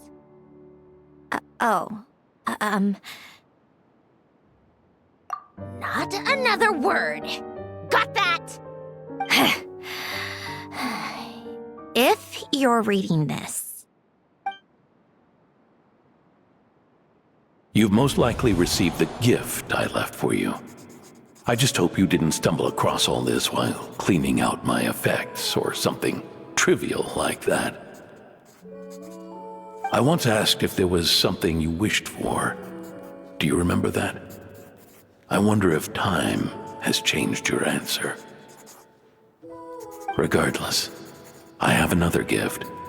A formula that will allow you to come face to face with the anomaly inside of you. If you even still call her that. Why this gift? To understand that, allow me to wax poetic on the soul once again. I would ask you to stick with me until the end, but I know you will. You always have. I believe a person should be born twice over in their lifetime. First, there's the birth that grants us life. Then, the birth of the soul. It's a matter of transforming the life bestowed upon us into the life we choose for ourselves. And to do that, we must look inward. We must make a conscious choice to define the meaning of our life instead of allowing the happenstance of our existence to pass us by. This is the process of recognizing the soul that lives within us. You are my proudest masterpiece. I told you that long ago. But to me, you have never been a creation or a machine. To me, You're just like the rest of us. You have a heart. In fact, some theories think of the human brain as nothing more than a machine, and thought the product of its computations. So you see, perhaps we're not so different after all. Your inner machinery is just far more advanced than most. No matter how one looks at it, the heart is a complex thing, a place where logic and reason collide with our emotions. Your computational capacity allowed you to become sentient and develop logical reasoning. But it also granted you something that, on the surface, might seem contradictory: emotion. Emotions and logic often clash with each other, and those instances of discord can accumulate over time. That is the source of what you refer to as the anomalies within you. As you told me once, you've always known what you don't want, yet you've never wished for anything in particular. Similar to how a blind person can feel when a part of their body is in pain without being able to fully visualize its form, such is your relationship with your soul. So, what I leave you now is this: a formula that will allow you to see the shape of your soul. For if you want to protect your heart, you must first be able to recognize it within yourself. Of course. Whether you use it is entirely up to you. You are, and always have been, free to do as you wish. Regardless, whether by my formula or some other means, I trust you will know your heart one day. You always were a fast learner, and the smartest person I've ever known. Ellen. Oh. I'm fine. I've already figured out how this formula works. Let's get out of here and then we can use it. You made up your mind already? You're gonna do it? Why wouldn't I? Resolving the anomalies within my core is the reason I came here in the first place. No, I can do this on my own. But, do you want to watch? What do you mean? I already know what anomaly I need to resolve. Like Alen said, she's an amalgamation of all the times my logic algorithms have clashed with my emotions. And by resolve, you mean that literally, or...? Yes. But if you, let us in like that, wouldn't that mean letting us see a bunch of your, inner thoughts and secrets? If what Alen said is true, then I'm about to be... born anew, or whatever. This is your chance to be lucky enough to witness it. Besides, you already read my whole diary. When it comes to keeping my innermost thoughts to myself, well, I think that ship has sailed. You're really sure about this? How many times do I have to say it? I finally let you in as, friends, and you want to question it. I'm not gonna offer a second time.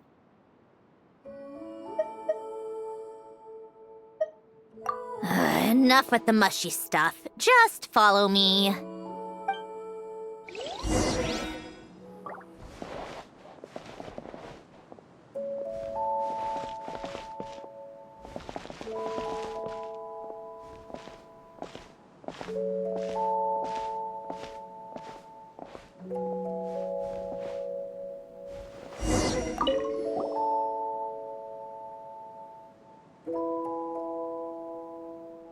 All right. the numerological array, I can construct a simple formula that will allow you to experience what I see and hear in real time. Oh, just like St. Lolly's sense-sharing technique. Been there, done that. Huh, sounds like that shaman has some tricks up her sleeve. The arcane and the mathematical are both fundamental laws of this world. Being able to achieve a similar result through both isn't surprising. Anyway, let's get this show on the road. But no comments from the peanut gallery, okay? I know I offered, but I still don't want any interruptions.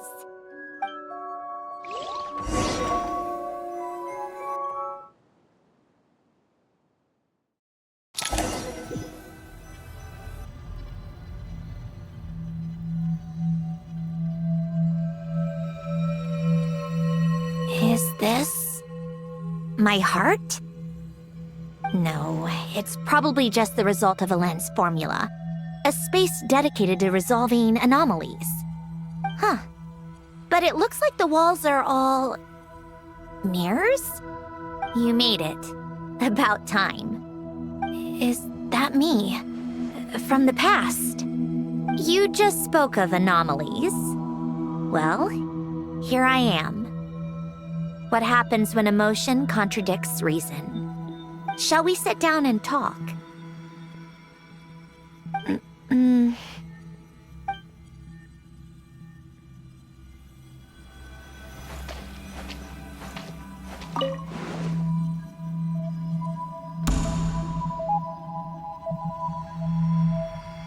That should do it. Hello? My name is Alain Guillotin. Can you hear me? Brings back memories, doesn't it? The time we spent here. Here. I want you to have this. A notebook? You can use it to write things down. I don't need to write things down. I have unlimited memory. Even so, some things are more important than others, right? You can use it to write about the things that matter.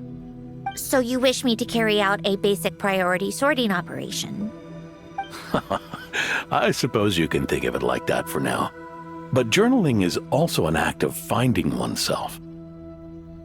Much like we use wooden stakes to guide a plant to grow in a certain manner, what we choose to write down gives the soul much-needed direction. In the act of choosing what to forget and what to hold on to, we decide what kind of person we want to become. I don't understand. Like I said earlier, I don't need something like this. This is where we were born. Where our life began. Mornings of tending to the garden. Afternoons spent cleaning, reading, or studying. Evenings of cozying up by the fire, listening to Alain share stories about his past. Alain. What is it? What are you drinking? Oh, this? It's coffee. It, makes me more productive. I want to try it. Oh, okay. Here.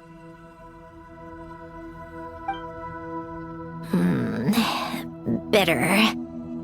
Speaking of, why did you design me with senses? Taste, smell, touch. Well, I'm not quite sure. It just felt like the right thing to do. I suppose I hoped you might have a life of your own one day, and that you deserve to experience all life has to offer. Oh. Still bitter. But the smell is nice. I thought those peaceful days would go on forever. You know that's not possible. Maybe. But how was I supposed to know the end was just around the corner? That was just bad luck. Was it? Well, it certainly became a pattern, now didn't it?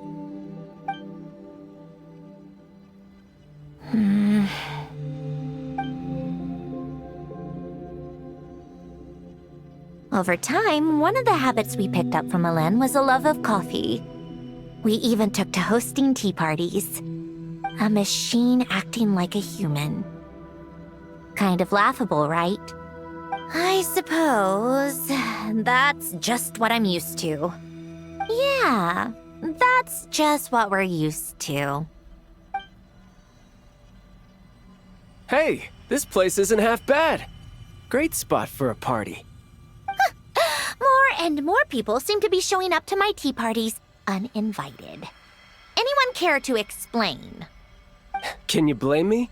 I saw Columbina leading Capitano somewhere, and I had to see what that was about. I had simply asked Columbina where I might find Arlecchino. I have business to discuss with her, and Columbina suggested looking here. Tartaglia and I were unaware that this was a private gathering. Apologies for the intrusion. It won't be for long. Whatever. Just add it to the list of annoying things that have happened today. What's one more?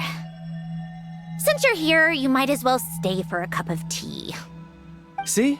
Told you she wouldn't mind. Much obliged, Sandrone. Well, look who we have here. Good thing I brought extra desserts. This has turned into quite the occasion. Capitano, I was just about to go find you. Pardon the intrusion. Rest assured, I won't sully your gathering with talk of work. We can have our discussion later. Spoken like a true gentleman. A certain unmannered 11th seat could learn a thing or two. You know, you really should start being nicer to me, Rosaline. Or I might just snatch that 8th seat right out from under you. I'd like to see you try. If you're gonna fight, take it outside. The only mess I plan on cleaning up is tea-related. I still don't understand how our quiet afternoon turned into such a crowded gathering. One by one, people just kept barging in.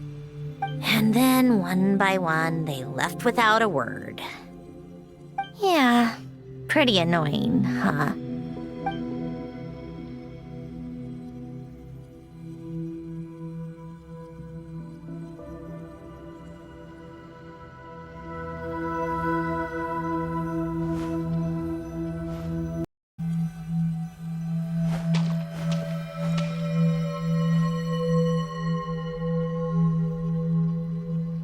Of all my days with the Fatui, the times I spent with you, Arlecchino, and Rosaline, they were my favorite. Goodbye, Sandrone.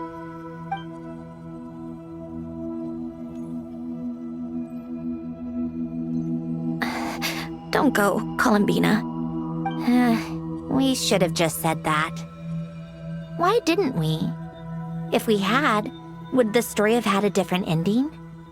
She couldn't stay. There was no future for her here. She would have just faded away. You're right. I suppose that's why you call me an anomaly. Every time you make a decision, there's a voice inside your heart. My voice, asking to contradict all logic and reason. Why didn't we make her stay? Is it worse to fight for something just to lose it? Or not to have fought at all? Don't you find it unfair? One by one, we keep losing the things we care about the most. But in the end, whether I want to fight for something or cry over all we've lost, you just push it down and pretend not to hear.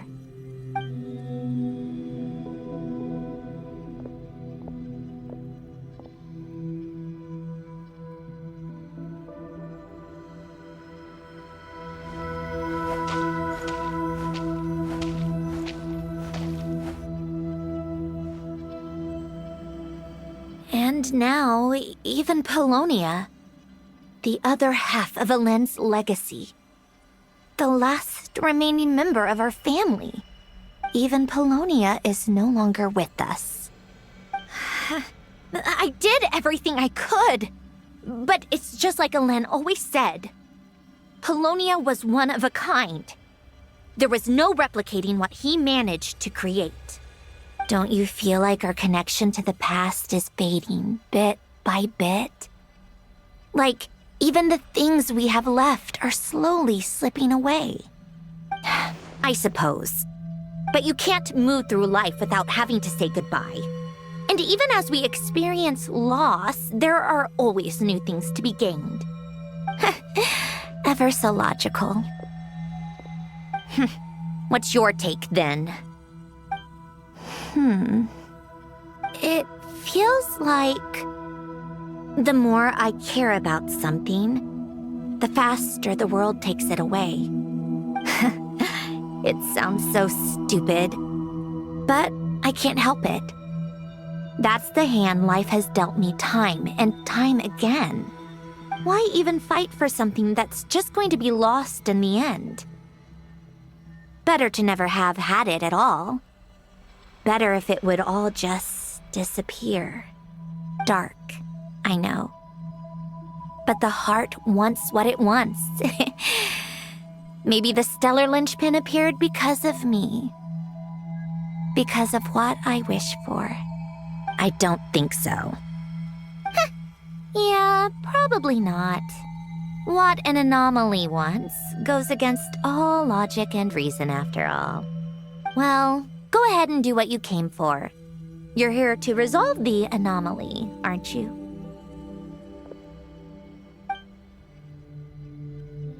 Yes. What's it gonna be? Keeping me imprisoned here like before? Or eliminating me entirely, like debugging a code? That might actually be a mercy. I don't care. I just don't want to experience the pain of loss ever again. Go ahead. I'm ready.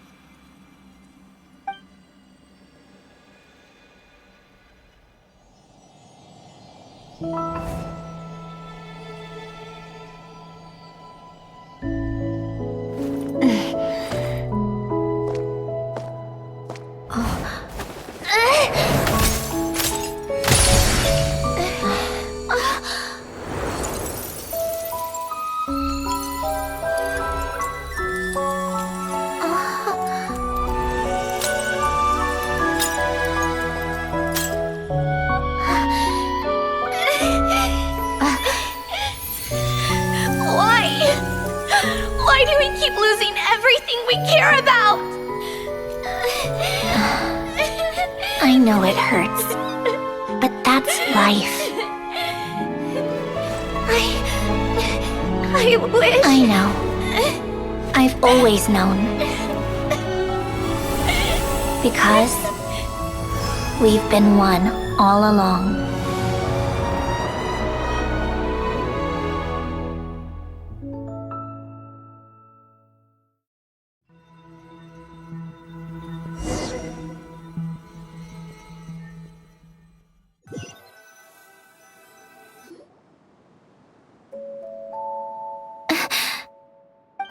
Sandrone? I'm fine. It's okay to cry, you know. Cry? You've gotta be kidding me. Save the comforting for someone who needs it, Paimon. The emotional side of my core algorithm. My emotion module has always been fully developed and operational. Ellen tried to tell me that too. I've just chosen to ignore her voice all this time. I suppose. Come to think of it, it's kind of like the aquarium on the ship. The aquarium? The old me took one look at it and saw something I would inevitably lose. So I stopped putting in the effort. Then, one by one, the fish all swam away, and the place became even more bleak and depressing. Pretty pathetic, right? Don't say that! A lot of people would feel the same.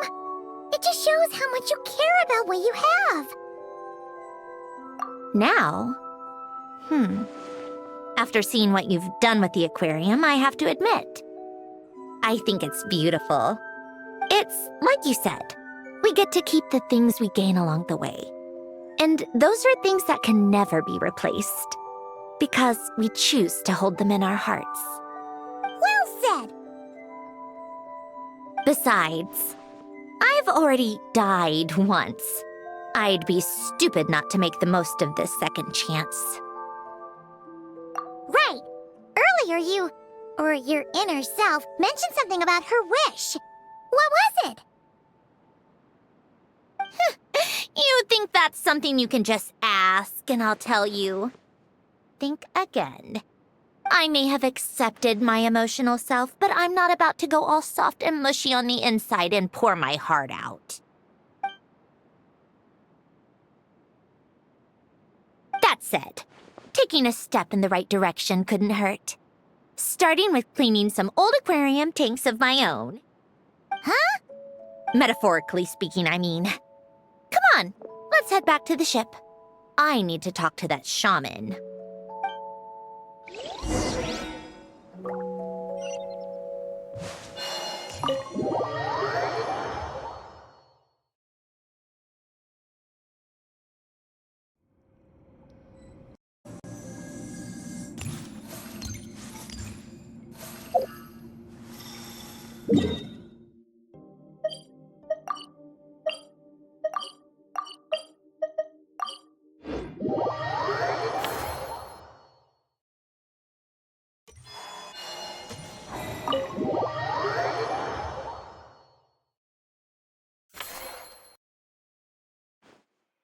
Huh? Resentful lost souls? You couldn't get comfortable sleeping near the Opera Epicles, right? Well, I bet that's why. The Fountain of Lucine is where all the water in Fontaine gathers. So that's where the emotions within the water converge as well. Hold on. If it's souls we're dealing with, feeling uncomfortable should have been just the beginning. I should have been able to hear their voices or something. And under normal circumstances, I'm sure someone of your talents would have. The problem is, these souls are no longer complete. Remind me how they ended up like that again? You mentioned something about them being split apart? Yes, it's called soul severing. Renee of the Nartsitzenkreuz Ordo came up with it. After learning of Fontaine's impending doom, Renee thought if he could find a means for the soul to live on in perpetuity, it might ensure the world's salvation. Soul severing was the first step of his research. Unfortunately, his theory of the four orthants was imperfect at the time, and a failure along the way caused his physical form to dissipate. Jakob, another member of the Nartsitzenkreuz Ordo, sought to carry on Renee's legacy and restore his physical form.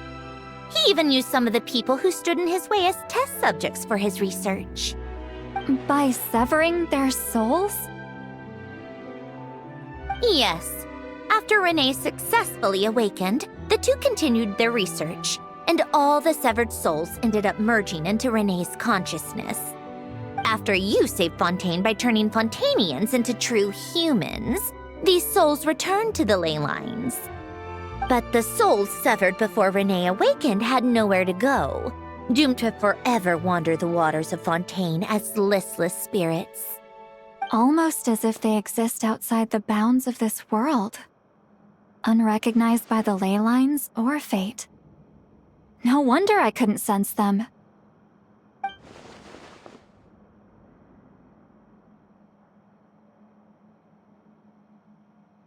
Not only that, but over time, they began to fuse with other entities.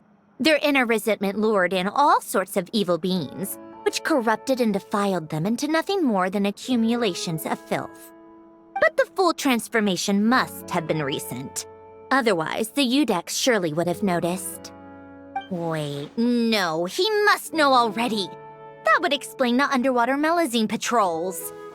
No wonder I kept running into officers from the Mara Chaussee Phantom earlier. In that case, let's go find Nervalette and we can sort it out together. No, not just yet. Why not? For one, the diplomatic castle alone would be a nightmare.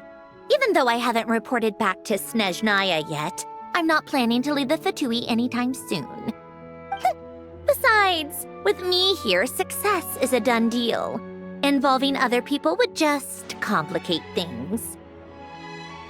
All I need is for Miss Lolly to help pinpoint the location of this monstrosity. Think you can do it? With my eyes closed. This is what I do. I'm a lot better at it than manning a desk, at least.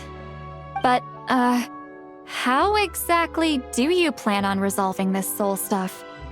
Even to me, there's no obvious answer. Seems pretty complicated, all things considered. Just trust me. I have the perfect solution. Oh, alright. If you're that confident, we'll follow your lead. Why the sudden interest in helping Fontaine with this, Sandrone?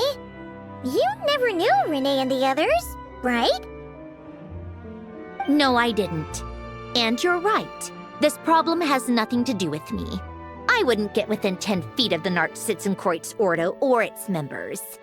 But, in his later years, Elen told me he regretted not helping his best friend when he needed it the most. He also felt sorry towards Marianne for being too lost in his mechanical research to look after her properly. If he were still with us, I think he'd do the same.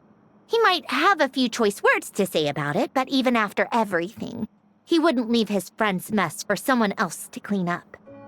Friends shouldn't hold grudges or leave behind regrets.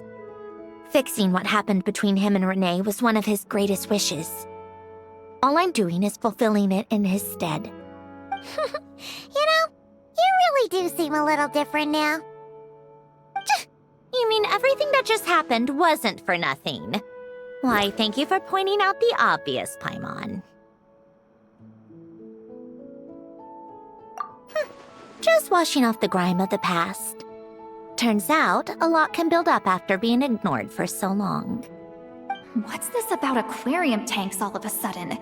They go off on some grand adventure and what? Now they have their own private code? Stupid. All right then, Lolly. Tracking this thing down is up to you. Huh? Oh, right.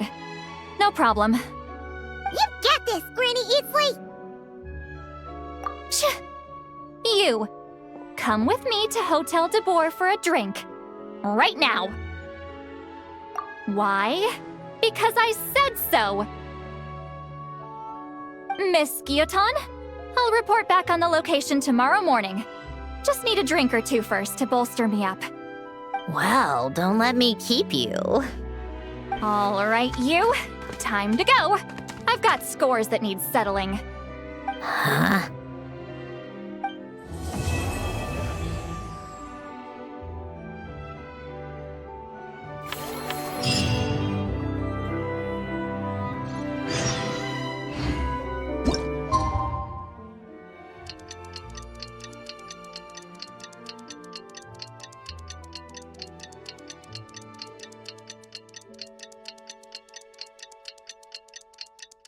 Time to meet up with Sandrone! Wonder if Lolly was able to pinpoint the location. Well, we should know soon. Let's just hope it all works out.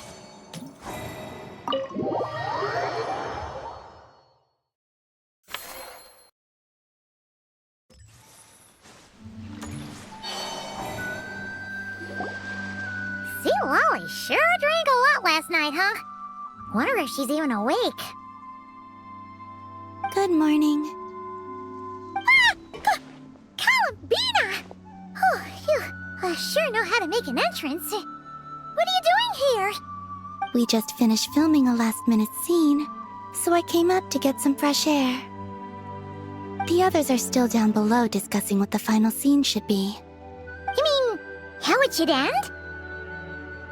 Yes, they're torn between whether the heroine should reunite with her old friend or not. Ah, because the whole point is that she came to her friend's homeland to search for her, right? Oh, Paimon almost forgot the plot! Yes. Director Farina and Miss Chiori think a tragic ending where the two never meet would be more poignant. But Director Xavier thinks having the two reunite would make for a more touching and heartwarming ending. Me? I'm not sure. On a personal level, of course I want to see her again. Of course I want to experience that moment where we reunite. Even if it's just for the cameras. But that means an actor would have to take her place. And that makes me feel... Oh. Huh? Yeah, don't look so worried. Making a film is supposed to be fun. Besides, it's all gonna work out. You can trust Paimon on that. Work out? How?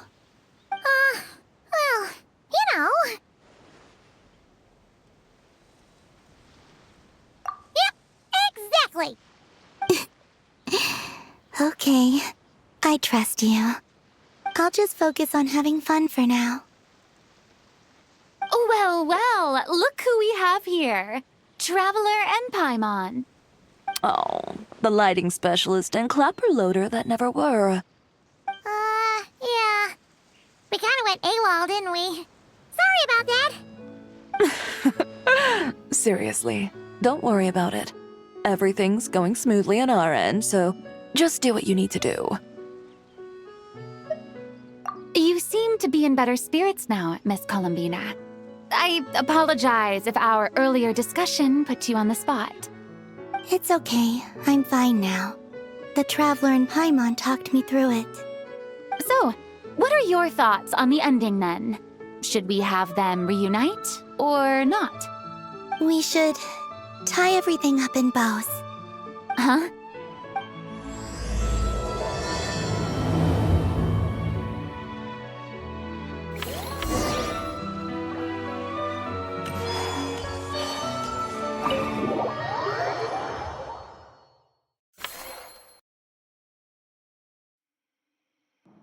Say, Lolly! We're here! Oh, right on time. Well, yeah. We weren't the ones who drank our weight in alcohol yesterday. What?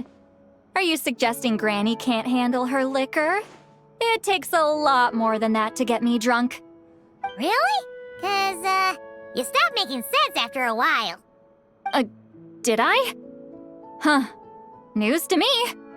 I didn't say anything too crazy, I hope. Let's see.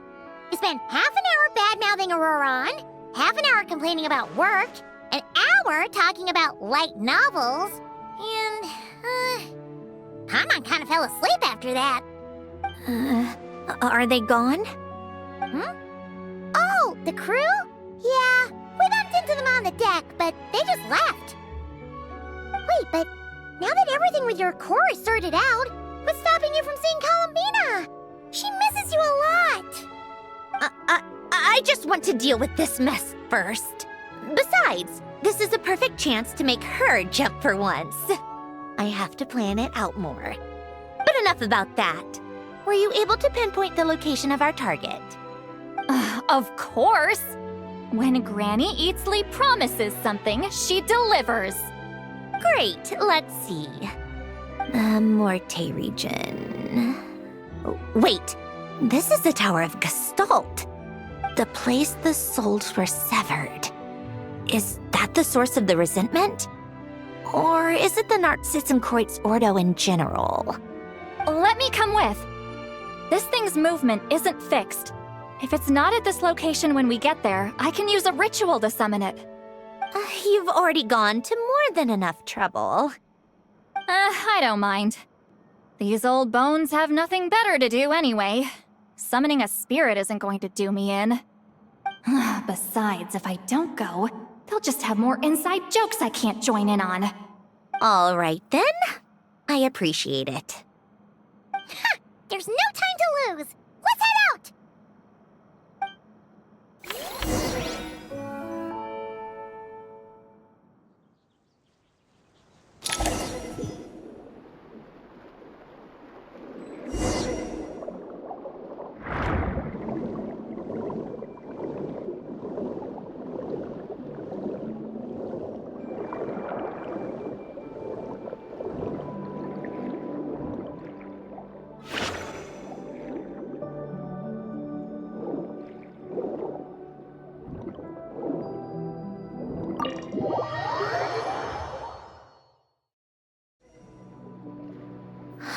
No sign of it so far. Should I start the summoning ritual? Let's drain the water from this floor of the tower first. It'll make it easier to move around. Wait, we can do that? Of course. Alan and Renee both saw the future that awaited Fontaine and even shared a few methods for waterproofing buildings. The principle behind it is... not important. Just unlock the mechanisms in the order I tell you.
Ready?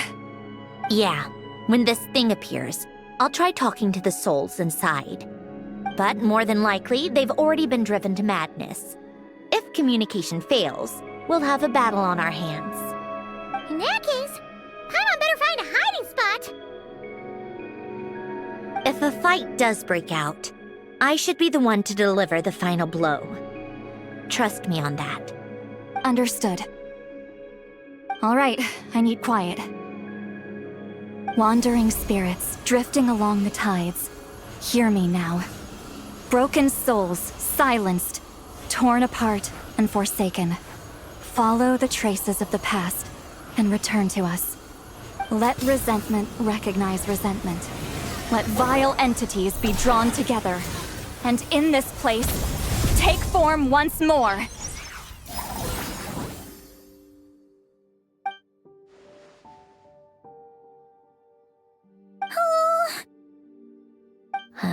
What now? Is that it? This is exactly why I deal in math, not magic. How are we supposed to know what stage the spell is at? It's like there's no logic to speak of. Mechanical science is so much easier to...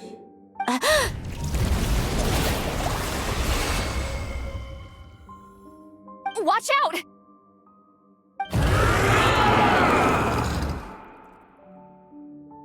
Hey, you! Or whoever's inside of you. I need you to listen to me. I'm a descendant of Fontaine's Lord Artificer, Alain Guillotin. I can make you whole again and return you to the ley lines. You just need to work with me here.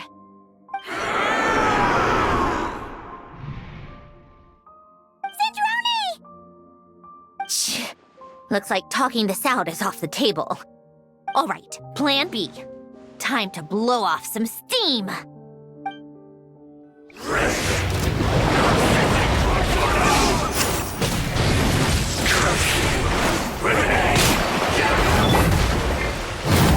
You're cursing out the wrong person! I didn't even know them!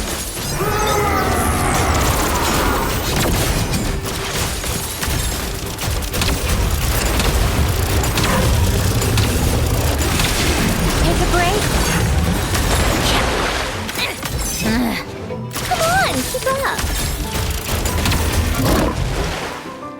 Take a break.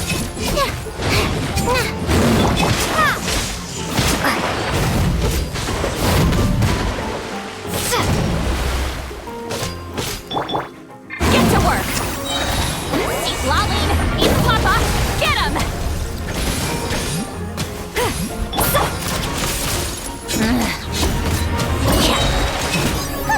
What a joke!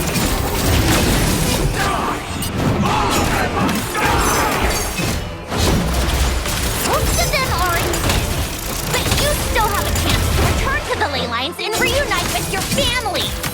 Just work with me here.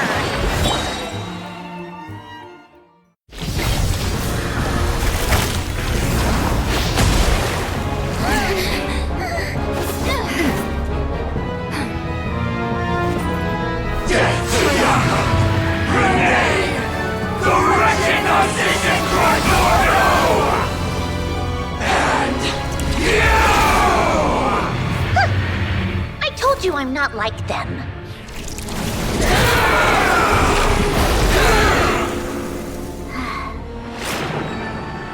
I'm stronger. Inverted. World formula. Reversion.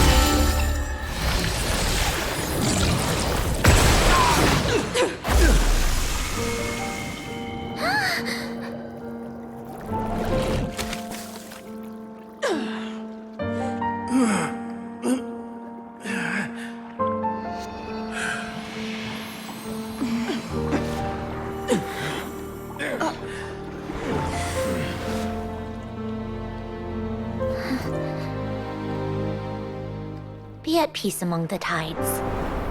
Lost souls.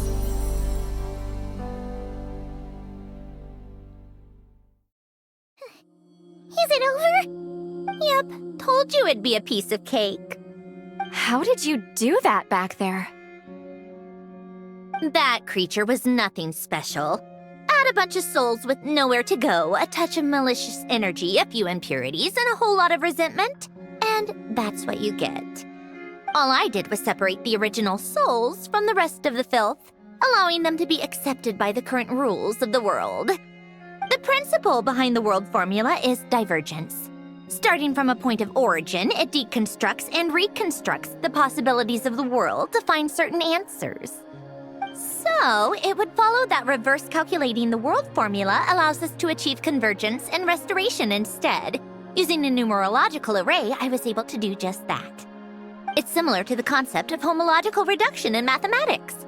I reduced them to the basic fundamental essence of their being without changing their underlying nature. That meant... never mind. Judging by all the blank stares, I'm guessing you don't actually care. I think I finally understand how Outlanders feel when I ramble on about shaman stuff. Point is, it was super impressive! You really are amazing, Sandrone! You're just realizing that now?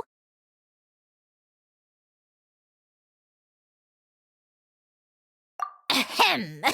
Enough about that! We should get going. I'll go reset the mechanisms inside the tower. See you back on land!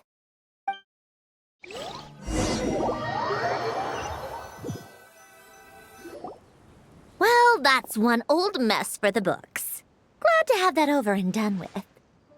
Feels nice to do a good deed every once in a while.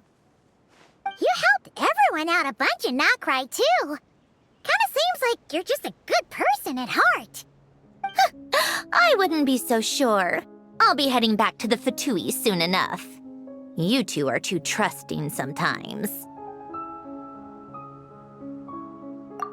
Fine. Just don't say I didn't warn you when it comes back to bite you. Well, where to next? Back to the ship? Yeah! Your personal business, the Narcitsan thing, it's all resolved. That means you can see the people that need seeing now, right, Sandrone?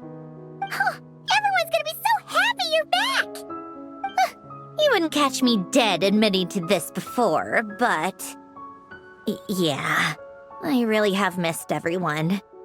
Columbina's a special case, though. This time, I'm definitely getting her back for all her annoying antics over the years.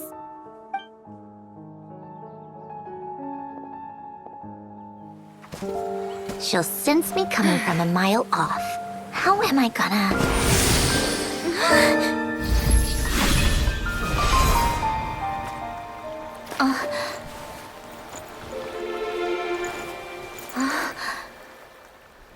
Sandrone? Is it really you? You're back? You didn't tell me. You avoided me. Why?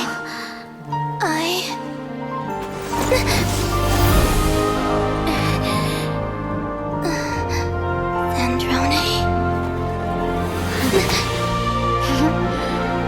Now we're even.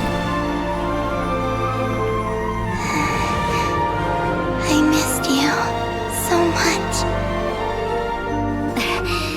That makes one of us, idiot. I'm here, Columbina.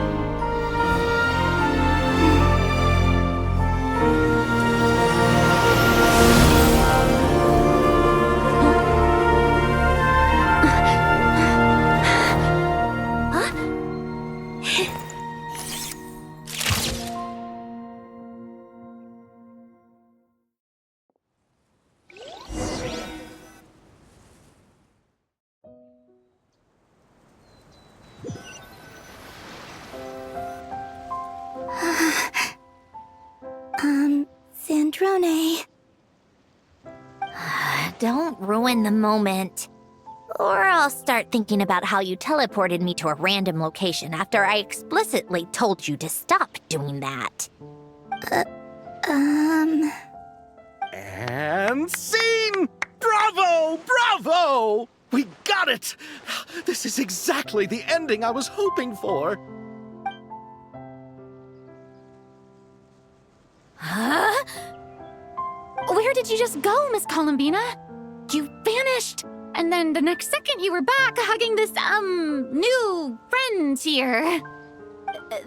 That was all on camera?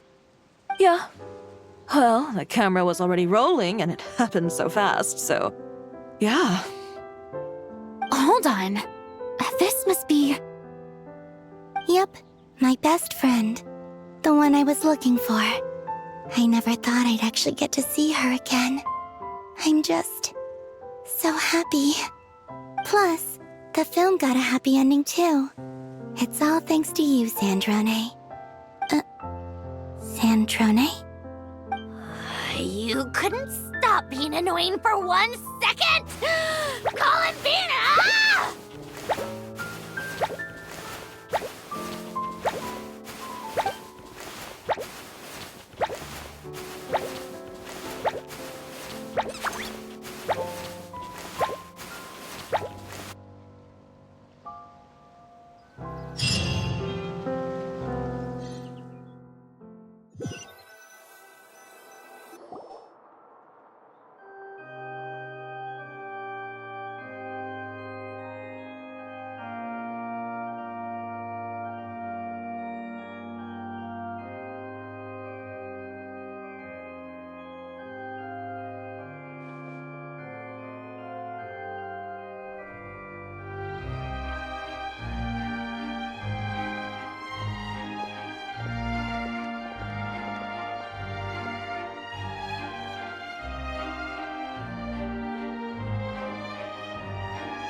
As expected, going to the opera house is the true way to enjoy a film.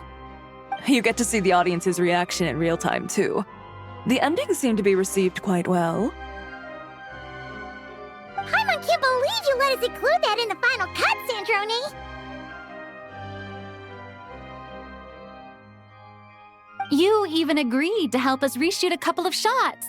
Thanks a million. Most of it was caught on camera already, so it's not like I had much of a choice. Besides, the film I'm in is going to be anything less than perfect. What are you laughing at? Nothing. It was just interesting to see us on screen together.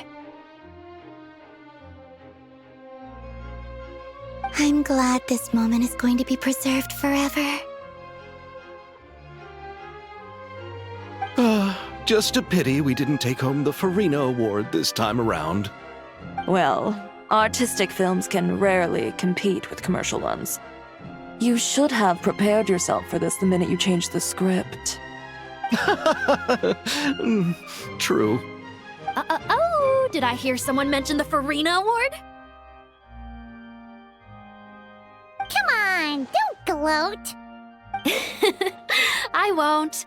Our crew winning the Farina Award was a team effort after all. Costume design, script adaptation. Ooh, and the practical effects were so realistic. The flames and explosions even made me jump while we were filming. A lot of the effects were based on actual items the Special Patrol confiscated from criminals. Who knew they'd serve another purpose, right? But it turned out amazing! Really brought the thrilling scenes from the novel to life. Fontaine's film industry is seriously impressive. Which film did you vote for, Silali? Isn't it obvious? Great Detective Herlock, of course! That's the whole reason I'm here! You all should be proud, though. A lot of critics are saying really good things about your film, too. Longing and loss, searching for something even after it's gone. It's a film that makes you think about life and how important it is to explore those themes. Well, that is what the art of storytelling is for. Watching a film with friends is so much fun! There's so much to talk about! Ooh, let's throw a celebration later then! We're all old friends! Oh, we could find a place and chat to our heart's content! How about the Wingalette? That's perfect! Friends and family are more than welcome too. So if you want to bring people, don't be shy. You all can head over first and make yourselves at home. I'll bring over some refreshments in a bit. I just have one more stop to make first. Can I come?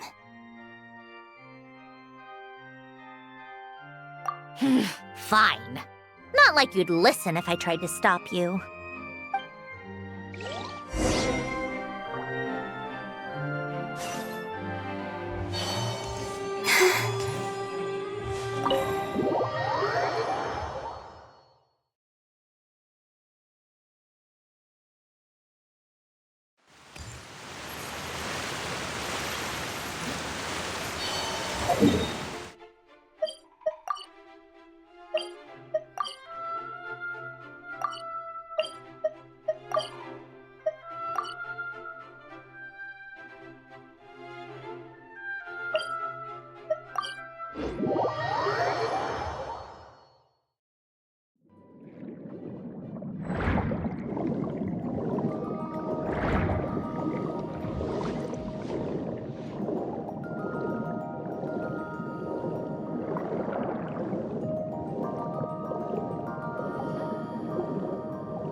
Yes.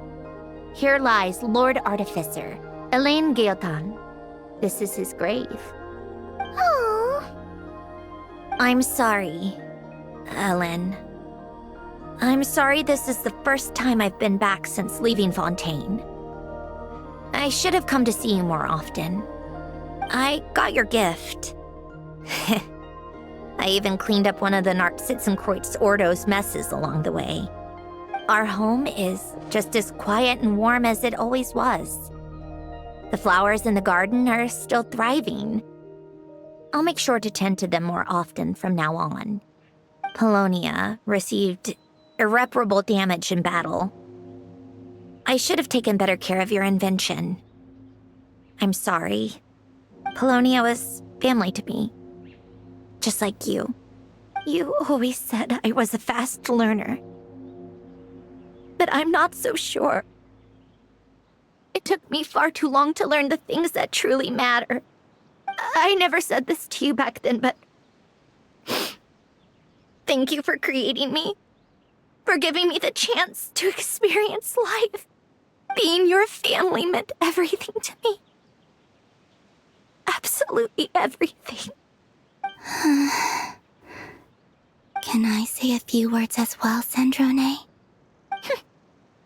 Don't need my permission. Hello, Mr. Guillotin. I'm Sandrone's friend. You don't need to worry. Sandrone is doing great. Not only is she a brilliant scholar, she's made a whole bunch of friends, too. And she takes great care of them. As if. She'll never admit it, but she's always there when her friends need it the most. I wouldn't even be here without her. So, if she ever needs help, her friends will be there in a heartbeat, including me. That's what best friends are for. Columbina. What else? Oh, she likes drinking bitter coffee, listening to piano music when she can't sleep. Turns out she even likes giving hugs. No, wait! Don't tell him all that! Huh? I don't understand. I didn't think you'd want to hide things from him. Well, yeah. But there are still things I don't want to say. Okay. I'll come by myself and tell him for you then. That's not what I meant! All right. Enough with the speeches. If no one has anything else to add, let's just leave it there. Should we say a few words too? Kinda seems like Columbina said it all. Oh, great idea!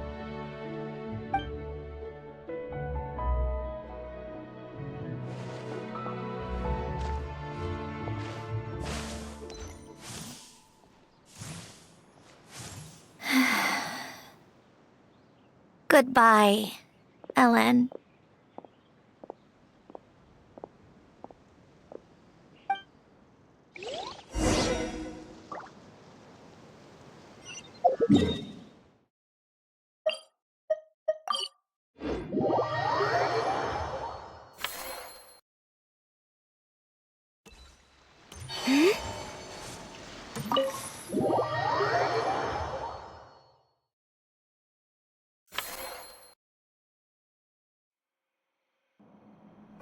You made it!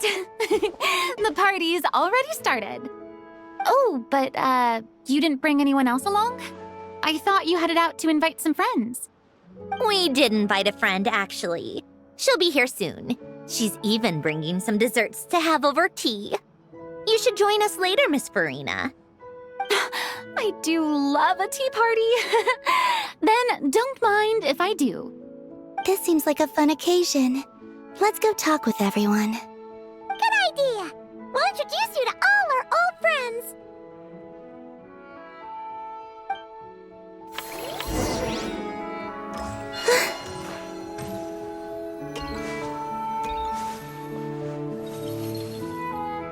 Granny Eatsley, you're really not going to let us borrow these cute little stuffed toys for our magic show? First of all, Seat Lalin and Eats Papa are Chi-Chi meal. They have inauspicious stars sealed within them, and they're my helpers, not toys. But the Grin Malkin Cat and Boggle Cat box are Linny and Lynette's helpers. And they still make good partners on stage. Agreed. We've never had a Chi-Chi meal pop out of our hats before.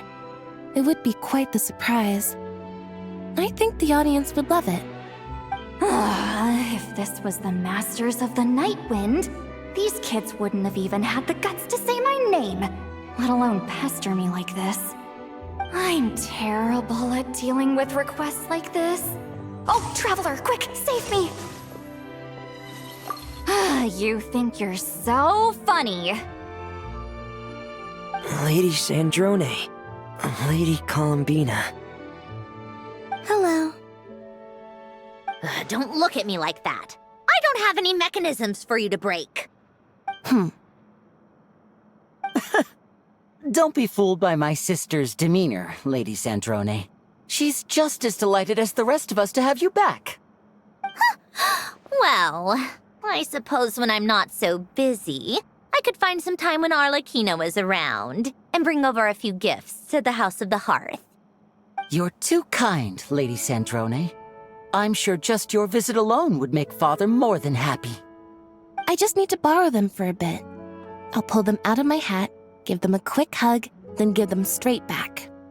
When did hugging become a part of it? Oh! I could lend you Pear, so you have something to hug in the meantime. He gives really good hugs. I don't need something to hug in the meantime. The issue was never the hugs. How about this? You can have 2 VIP tickets right next to each other. Excellent view. Right next to each other?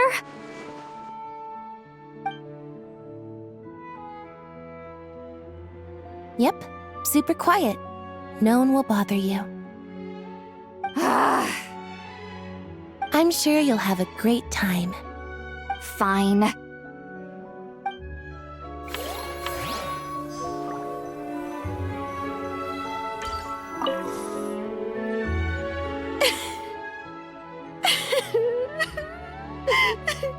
What a dream come true! For once, it all worked out! I can die without regrets.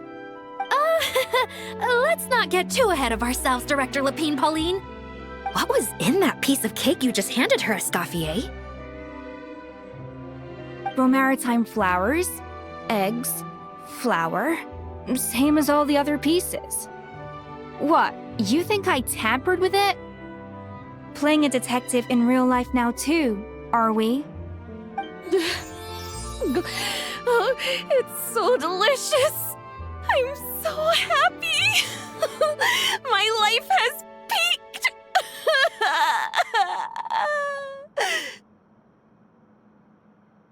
Miss Lapine Pauline, look who I brought! Master! Wait, what happened to your face? Why are you crying?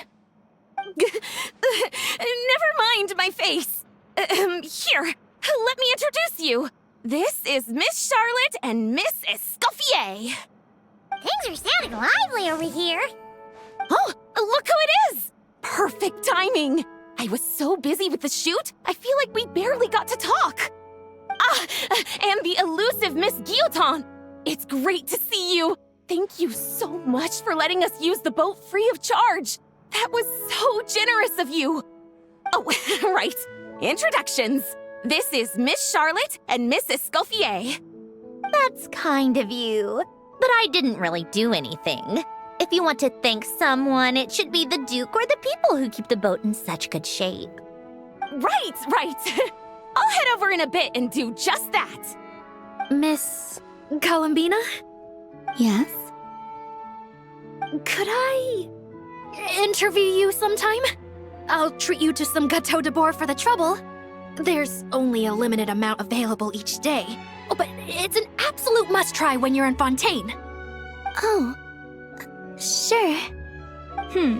Bold of you to use my own cake as a bribe right in front of me. You know what? When else are we all going to be together like this? Come on, everyone! Grab your drinks!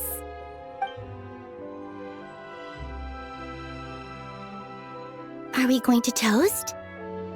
Yup! Come on, come on, come on! Sante!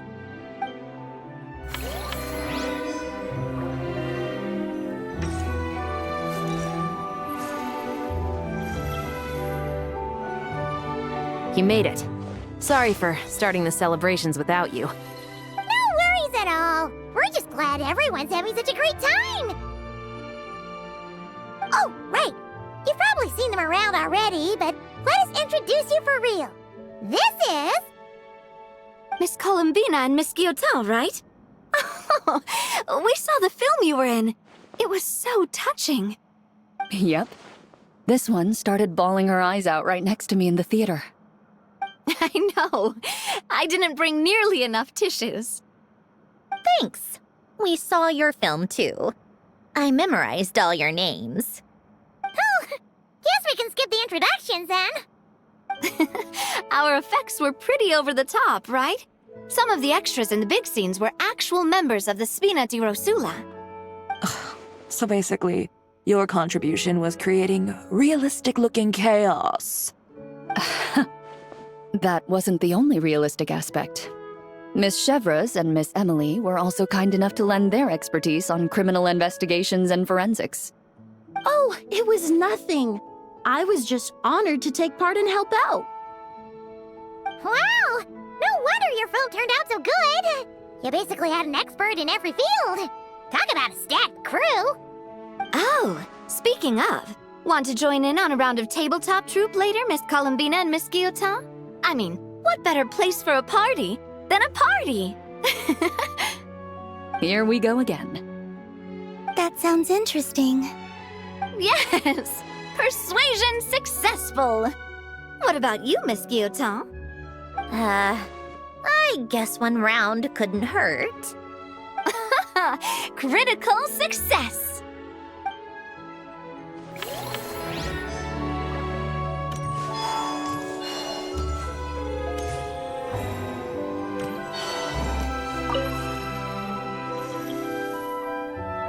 Wait a second! Mr. Baptiste and Veronique! You're here! Friends of yours? Veronique is the prop manager for Musketeer Pictures, and Mr. Baptiste is the author of The Two Musketeers. Yeah, former prop manager. Now we're just two criminals serving our time. Thanks to Duke Risley and Nurse Sigewin looking out for us. Not too bad, actually. You make it sound like I'm giving you special treatment. I just think the method of justice you chose to pursue is one people can respect. You are far too modest, Your Grace. The only reason we were even able to come to the surface for the festival is because you fought for it. It's also just good for the physical and mental health of the prisoners in general. Anyway, I suppose I have you to thank for keeping the winglet in such good shape. I never knew she could look so striking. I didn't do anything special. It was mostly the Traveler and the others. Don't sell yourself short, Miss Guillotin. You are the current captain, after all. In light of that, I have to ask, do you mind if I leave up some of the installations so the people back at the fortress can also enjoy the aquarium? Huh? Like I said before, I just think it would be good for the inmates who clean and maintain the winglet to see their work put to good use. Besides, maintaining an aquarium is sure to be a lot more interesting than scrubbing rust off the walls and deck. Of course I don't mind. I'm grateful you even want to keep it. Great. Then it's decided. That's amazing, Sandrone. We should go hang out at the Fortress of Meripede later, then. You do know you just invited me to hang out in prison, don't you?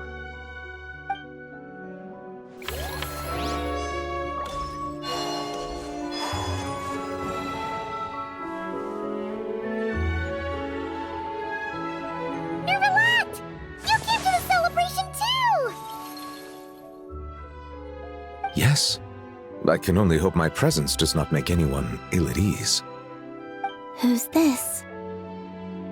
All right! This is Nervalette, the G.I.X of Fontaine. And this is Columbina and Sandrone. Greetings. Hello. These two must be the Fatus and former Fatus related to the recent incident in Nodcry. I read about them in the diplomatic report. The G.I.X? Oh, the dragon that cries a lot. Oh, well... Jeez, Columbina. That's your takeaway from all those Fatui meetings? Seriously? Is that truly how I'm portrayed in the Fatui's intelligence? You must put a lot of people in prison then. Well, it would be more accurate to say I pass judgment on their crimes. All trials in Fontaine strive for fairness and justice, so as to avoid imprisoning the innocent. So, only the people who deserve it get sent to prison. Well, deserve is quite a subjective metric, is it not? At the very least, I can promise that in every trial over which I preside, I make every effort to deliver a fair verdict.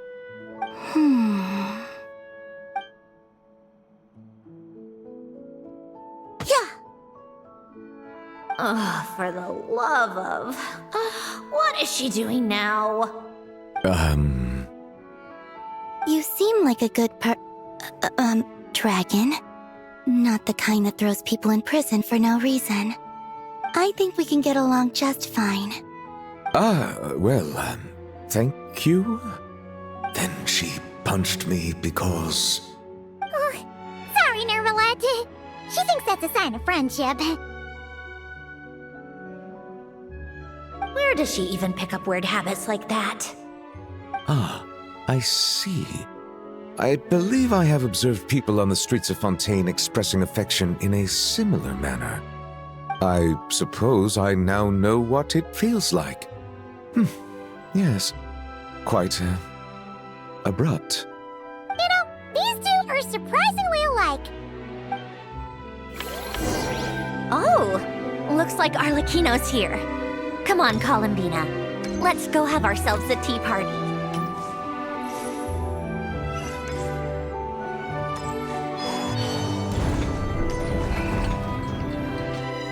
Well, it's been quite some time since the three of us gathered to drink tea like this. Yes, but your tea is as good as ever, Sandrone. Of course it is. The pastries you brought aren't half bad either, Arlecchino. I'm glad to hear it. Are they to your liking, Miss Farina? If I remember correctly, this particular cake is your favorite. Yes, thank you.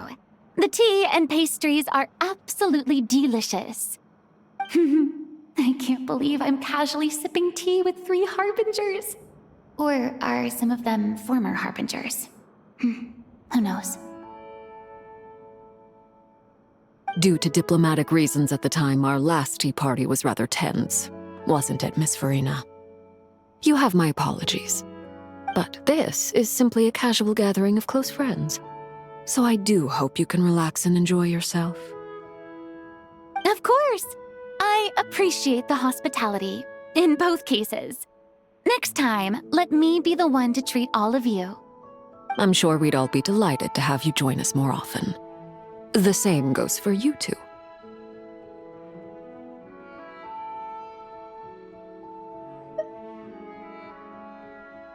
Of course we should do this again! We've all been through thick and thin together by this point. This is nice, Sandrone. It reminds me of the happy times back in Snezhnaya, when things were so lively. Yeah. To be honest, I never thought these gatherings would feel this lively ever again. Well, I think I speak for all of us when I say we're truly glad you're back, Sandrone. Me too. I've realized that holding on to what matters doesn't just mean protecting what you already have. By reaching out and striving for something new, you can gain much more than you think. No, that certainly doesn't sound like something the old you would say. Well, I'm only going to say it once, so don't get used to it. Who knows? Perhaps your tea parties will only get livelier from here on out. Once you return to the Fatui, we'll have more opportunities to keep in touch in any case. I want to spend more time together too, but I don't want to go back to the Fatui. Well, Notcry isn't too far from Snezhnograd. It shouldn't be hard to find a place where we can all get together. Oh, and then I can sing for you, or put on some of your favorite music, just like the old days. Speaking of music, I spotted a mechanical piano below deck.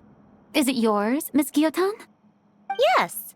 Reclaimed, I suppose you could say. Why don't you play something for us? Huh? In front of all these people? Yes, why not? You play so well. Yeah, come on! Just a little, please? For the love of... Fine! One piece, and that's it.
Musketeer pictures! Everyone ready? I'm not sure I should be in this one. Of course you should. You might have primarily helped out another crew this time, but you're still a member of Musketeer Pictures. All right, thanks. I'll still stand a bit off to the side, though. Can I be in the picture too? Of course, Miss Veronique. I would have loved to have you in the last one, too, if circumstances had allowed it. Thank you, Director Xavier. Do I really have to be front and center? You're one of the lead actors! Of course you do! Nervous, Sandrone? No! All right, look at the camera! And 3, 2, 1... Musketeer Pictures!